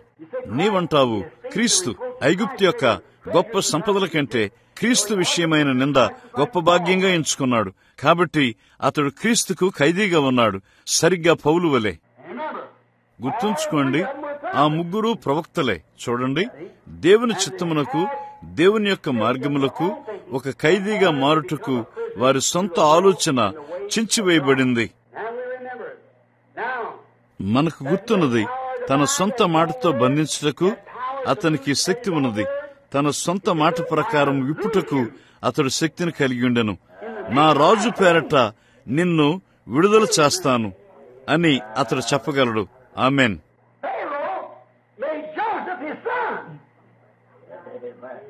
ఫరో యోసేపును తన కుమారుడుగా చేసుకున్నాడు. తన ప్రేమ ఖైదీలను క్రీస్తు తన కుమారులుగా చేస్తున్నాడు. ఆయన కలిగి ఉన్న అదే శక్తిని ఆయన వారికి ఇస్తున్నాడు. పరిశుద్ధ యోహాను 14:12 ప్రకారము, నా యందు విశ్వాసముంచువాడు, చూడండి, నేను చేయు క్రియలు అతడును చేయను, వీటికంటే మరి ఎక్కువ చేయను. క్రీస్తు యొక్క ప్రేమ ఖైదీలు వారి రాజు ద్వారా శక్తివంతులుగా చేయబడుచున్నారు. ఆమెన్. ఈ కొండతో ఎత్తబడుము అని చెప్పి హృదయంలో సందేహింపక, నీవు చెప్పినది జరుగునని నమ్మిన యెడల నీవు చెప్పినది జరుగునని మీతో నిశ్చయంగా చెప్పుచున్నాను. మీరు నా యందును నా మాటలు మీ యందును నిలిచి ఉన్న యెడల మీరు నాతో విజోడుగా ఉన్నట్లయితే, కారణము ఆయన మరియు ఆయన మాట ఒక్కటే. ఆదియందు వాక్యముండెను, వాక్యము దేవుని యొద్ద ఉండెను, మరియు వాక్యం శరీరధారి అయి మన మధ్య నివసించెను. నిన్న నేడు నిరంతరము ఒక్కటే రీతిగా ఉన్నాడు. మీరు నాయందును ఇక్కడ మరియు అక్కడ కాదు, నాయందు నా వాక్యముందు నిలిచి ఉన్నట్లయితే మీకు ఏది ఇష్టమో అడుగుడి, అది మీకు చేయబడును. ఆయన శక్తిని కలిగి ఉన్నాడు. గమనించండి, అతడు బయటికి రాకమునుపు అతడు బయటకు కొనిపోబడి క్షౌరం చేయబడవలసి ఉండెను. అతడు రాజును కలుసుకొనక మునుపు కొన్ని విషయములు క్షౌరం చేయబడవలసి ఉండెను. చూడండి, ఓ దేవుడు తన ప్రజలను బయటికి తీసుకుని వెళ్లి ఆ విధంగా వారి సొంత ఇష్టములను కొన్నిటిని క్షౌరం చేస్తాడు. ఆ విధంగా వారు కోరినది వారు చేయలేరని ఆయన వారికి చూపుతున్నాడు. నా భావం నీకు తెలిసిందా? వారు కోరినది చేయుటకు వారికి ఇప్పుడు స్వేచ్ఛ లేదు. వారు క్రీస్తుకు ప్రేమ బానిసగా సంపూర్ణమైన శక్తిలోనికి రాకముందు వారు క్షౌరం చేయబడి హాజరుపరచబడవలసి ఉన్నది. కొన్నిసార్లు ఆయన వారిని అరణ్యానికి తీసుకుని వెళతాడు. దాన్ని చేయటానికి వారిని క్షౌరం చేయవలసి ఉన్నది. తరువాత వారిని బయటికి తెచ్చి వారు ఏ ఉద్దేశము నెరవేర్చుటకు నిర్దేశించబడ్డారో దానికి ఆయన వారిని అభిషేకించును. నా భావం చూశారా సోదరులారా? మనము అంత్యకాలంలో ఉన్నాం. గుర్తుంచుకోండి, అన్ని ఇతర సమయములలో ఆయన దాన్నే చేశాడు. ఆయన ఎల్లప్పుడూ ఒక మనిషిని తీసుకుని అతనిని ఆయనకు ఖైదీగా చేస్తాడు. తన వారిని విడిచిపెట్టినట్లు చేస్తాడు. దేవుని యొక్క చిత్తమును గ్రహించుటకు గాను మరియు దేవుణ్ణి వెంబడించుటకు అతడు ఎరిగిన సమస్తమును, అతడు పొందిన తరబీతునంతా అతడు విసర్జించవలసి ఉన్నది. మానవుడు చేసేదాన్ని మరియు దేవుణ్ణి ఒకేసారి అతడు వెంబడించలేడు. అది ఒకరికి మరొకరికి ఎంతో వ్యతిరేకంగా ఉన్నది. నీవు ఒకేసారి తూర్పు మరియు పడమరకు వెళ్లలేవు. నీవు ఒకేసారి కుడివైపునకు మరియు ఎడం వైపునకు వెళ్లలేవు. నీవు ఒకేసారి మంచి మరియు చెడు చేయలేవు. నీవు ఒకేసారి మనిషిని మరియు దేవుణ్ణి వెంబడించలేవు. లేదండి, నీవు దేవుణ్ణి గాని లేక మనిషిని గాని వెంబడిస్తావు. ఇప్పుడు అలాగైతే నీవు దేవుణ్ణి వెంబడిస్తూ నిన్ను నీవు దేవునికి అప్పగించుకున్నట్లయితే అప్పుడు నీవు ఆ దేవునికి, ఆ వాక్యమునకు, ఆయన చిత్తమునకు ఒక ఖైదీగా మారతావు. ఏది ఏమి చెప్పినప్పటికీ లెక్కాదు, నీవు దానికి ఒక ఖైదీగా మారతావు. వినండి, మనము అంత్యకాలంలో ఉన్నాము. చివరి నిమిషములు ఎగిరిపోచుండగా నేను గౌరవముతో మరియు మర్యాదతో దీన్ని చెప్పగూరుచున్నాను. చూడండి, నా ఉద్దేశంలో దేవుడు ఈ చివరి దినమున తప్పక ఏమి చేయుచున్నాడనగా పంట కోయుట కొరకు ఒక సాధనమును వెదుగుచున్నాడు. కళ్ళమును నూర్చుటకు ఆయన తప్పక ఒక సాధనమును కనుగొనాలి. ఏ వ్యవసాయదారుడైనా పంట కోయుటకు వెళ్లేటప్పుడు ఒక సాధనమును అతడు కలిగి ఉండవలసినది. నిశ్చయముగా అతడు పొదునైన కొడవలను గాని ఇంకా ఏదైనా సాధనమును ఆ గోధుమలను తూర్పారబొట్టుకు కావాలి. మరియు పంట ముదిరింది. దేవా, మమ్మును నీ చేతిలోనికి తీసుకునుము. నీ ప్రేమ కంబడిన దాసులుగా మమ్మను చేయము. మేము నివసిస్తున్న ఈ పాపంతో శపించబడిన ఈ భూమి మీద యేసుక్రీస్తు నిన్న నేడు నిరంతరం ఏకరీతిగా ఉన్నాడని గ్రహింపు కలుగు చేయుటకు మమ్మను సాధనములుగా వాడుకోనండి. నా మట్టుకైతే దేవా, ఓ ఖైదీగా ఉండనిము. నా సోదరులందరూ నన్ను త్రోసివేసినా, నా స్నేహితులందరూ నన్ను త్రోసివేసినా, నేను యేసుక్రీస్తుకు ఆయన వాక్యమునకు ఓ ఖైదీగా ఉంటాను. పరిశుద్ధాత్మ ద్వారా నేను వాక్యమునకు జీను కట్టబడతాను. ఆయన చేస్తానని చెప్పిన అవే కార్యములు పరిశుద్ధాత్మ దేవుని వాక్యమును రుజువు చేయటం చూస్తాను. నేను యేసుక్రీస్తుకు ఓ ఖైదీగా ఉండగోరుచున్నాను. మనం ప్రార్థన చేసుకుందాం.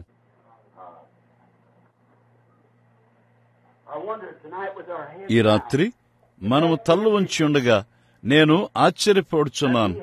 మనము కలిగి ఉన్న ఆశయము ఇంకా ఏదైనా ఉన్నదా? ఇంకా అది ఏదైనా స్వార్థపూరితమైనదున్నదా? అలాగైతే నీవు దాన్ని ప్రక్కకు పెట్టుము. ఇక్కడ ఎవరైనా యవనస్తుడు ఈ రాత్రి చుట్టూ చూసి నేను పెద్దవాడినైన తర్వాత నేను ఫలానాగా ఉండబోతున్నాను అని అంటాడా అని నేను ఆశ్చర్యపోతున్నాను. నీ జీవితంలో దేవుని యొక్క చిత్తము కదులుటను నీవు స్పృశించుతున్నట్లయితే నేను ఆశ్చర్యపోతున్నాను. లేదు లేదు అని చెప్పు. నా ఆశయములను నేను పోగొట్టుకున్నాను. కొన్ని దినముల నుండి పరిశుద్ధాత్ముడు నాతో మాట్లాడుచున్నాడు. ఈ చివరి దినముల్లో ఒక నోచ్చబడు ఆయుధంగా ఉండుటకు నేను దేవునికి నన్ను నేను లోపర్చుకొనుచున్నాను. ఒక యవన బాలిక నేను ఓ చక్కని గుణశీలము గల స్త్రీగా ఉండాలనుకుని కోరువారు, లేక ఓ చక్కని శ్రీమతిగా ఉండాలనుకుని కోరువారు, లేక ఒక రోజున హాలీవుడ్ ను నా వృత్తిగా చేసుకొనుకోవాలనుకునేవారు. నీ ఆశయాన్ని దేవుని సన్నిధిలో ఆయన వాక్యమునకు అప్పగించుకొని నీ సొంత జీవితంలో దేవుని యొక్క పిలుపును వినగోరుచున్నావా అని నేను ఆశ్చర్యపోతాను. నీవు ఎవరో దేవునికి తెలుసు. ఇక్కడ దగ్గరలో ఒక సేవకుడు, ఒక పరిచారకుడు, ఒక పనివాడు ఎక్కడైనా సంఘములో ఉన్నారా అని నేను ఆశ్చర్యపోతాను. నేను అప్పుడప్పుడు ఇక్కడికి వస్తాను. ఈ రాత్రి ఇక్కడ కూర్చున్న వారిలో 3/4 ప్రజలు నాకు తెలియదు. ఇక్కడున్నవారు ఈ గుప్పిడి మంది తప్ప. అలాంటి వ్యక్తి ఇక్కడ ఉన్నాడా అని నేను ఆశ్చర్యపోతాను. ఎవరేం చెప్పినను నేను లెక్క చేయను. ఇప్పుడు నేను దేవుని బానిసను అని ఇష్టపూర్వకంగా చెబుతావా? ఏమైనప్పటికీ లెక్క కాదు. నేను ఆయన వాక్యమును బోధిస్తాను. నా సంస్థ నన్ను బయటికి తోసివేసినప్పటికీ నేను లెక్క చేయను. నేను ఇంకను దేవుని యొక్క వాక్యంతో నిలిచి ఉండగోరుచున్నాను. నేను దాన్నే చేస్తాను. నా ఇష్టము దేవుని యొక్క ఇష్టమైనది, దేవుని ఇష్టము నా ఇష్టమైనది. నేను యేసుక్రీస్తు ఖైదీగా ఉండబోతున్నాను. ఆయన కృపను బట్టి ఆయన సహాయం ద్వారా నేను దాన్ని చేస్తాను. మన తల్ల వంచి ఉండగా దాన్ని ఆలోచించండి. ఈ రాత్రి మీలో ఎంతమందికి ఆ ఆశయం ఉన్నది? నీ చేతిని ఎత్తగలవా? నా చేయి కూడా ఎత్తుచున్నాను. నా సమస్తమును నేను అప్పగిస్తాను. మన తల్ల వంచి ఉండగా మెల్లగా నీవు దాన్ని ఆలోచిస్తూ ఉండగా, నీవు ప్రార్థన చేయుచుండగా, నా సమస్తమును నీకిచ్చున్నాను, నా సమస్తమును నీకిచ్చున్నాను.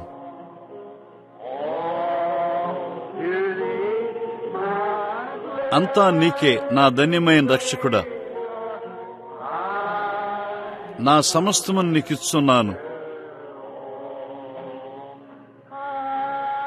నా సమస్తం నీకు నిజంగా దాని భావం అదేనా? నేను ఖైదీగా ఉండగోరుచున్నానని నేను, ప్రభువా నన్ను తీసుకో, ఈ రాత్రి నన్ను కుమ్మరివానింటికి తీసుకుని వెళ్ళు, నన్ను పూర్తిగా విరుగ్గొట్టుము, మరలా తిరిగి నన్ను మలుచుము. నీకే నా ధన్యమైన రక్షకుడా, నా సమస్తము నీకిచ్చున్నాను.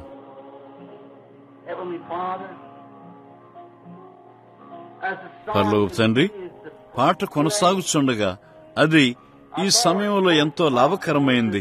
అదేమనగా ఈ పాటతో బ్రద్దలై ఒక క్షణము నీతో మాట్లాడతాను. ప్రజలు ఆలోచిస్తూ ఉండగా నా సమస్తమును నీకిచ్చున్నాను.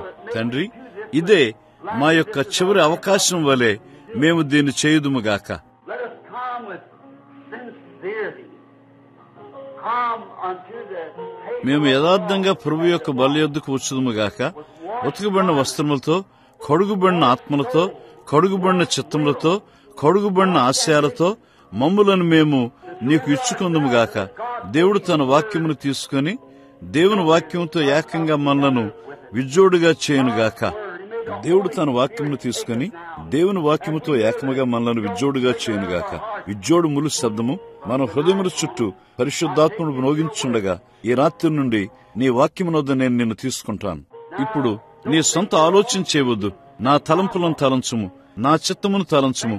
నేను నిన్ను నడిపిస్తాను. దేవా, దాన్ని దయచేయము.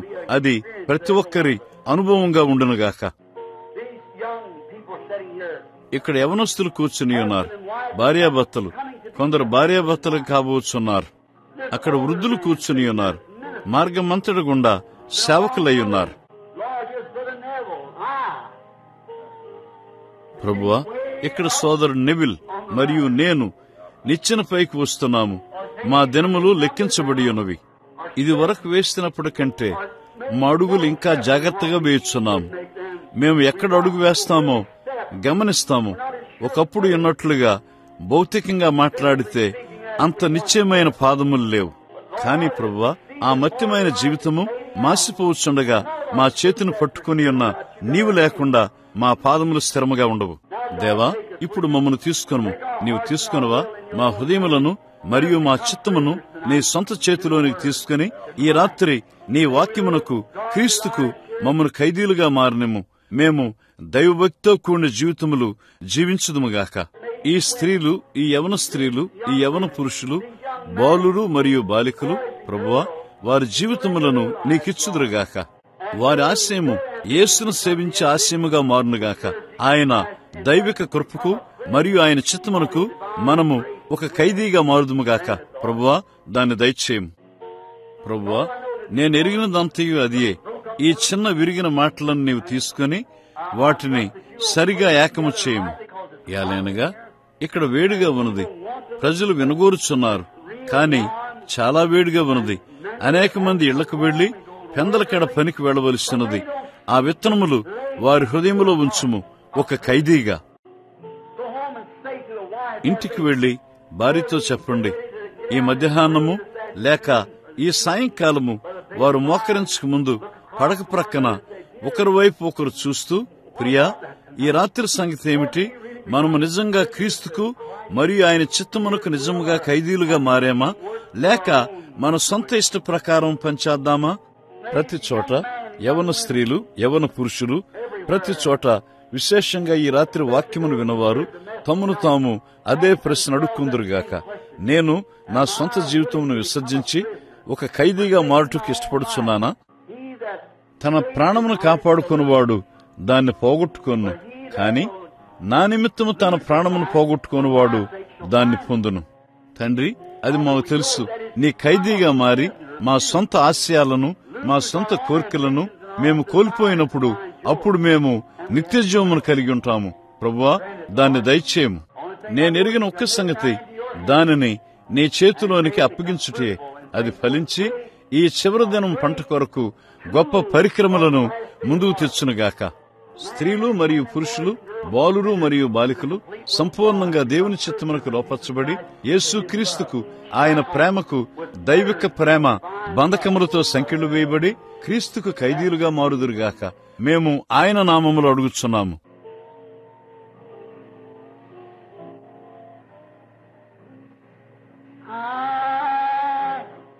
నా సమస్తమును నీకిచ్చున్నాను. మనము నిలబడదాం. నా సమస్తము నీకిచ్చున్నాను. అంతా నీకే.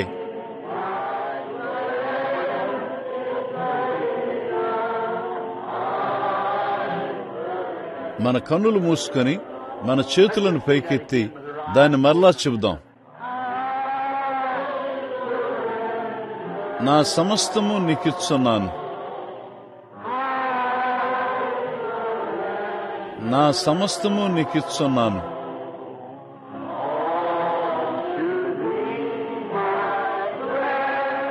అంతా నీకే, నా ధన్యమైన రక్షకుడా. నా సమస్తము నీకిచ్చున్నాను. సెలవు తీసుకుని పాటను పాడకముందు మనము తల్లు ఉంచినట్లయితే యేసు నామమును నీతో తీసుకుని వెళ్ళుము. నేను ఇక్కడ ఉన్న ఈ సోదరుని అడగబోతున్నాను. ఆయన పేరు నేను మర్చిపోయాను. చీకటి మీదికి వస్తున్నదని సాక్ష్యమిచ్చిన సహోదరి స్వస్థపడి ఉన్నది. గుర్తుంచుకోండి, వెనుకకు చూస్తూ ఉండగా తెర వెళ్లిపోయింది. ఆమె విశ్వాసం దాన్ని చేసింది. సోదరుడా, ప్రార్థనతో ముగించి మాకు సెలవిస్తారా? దేవుని దీవెనలు మా పైన అడగండి.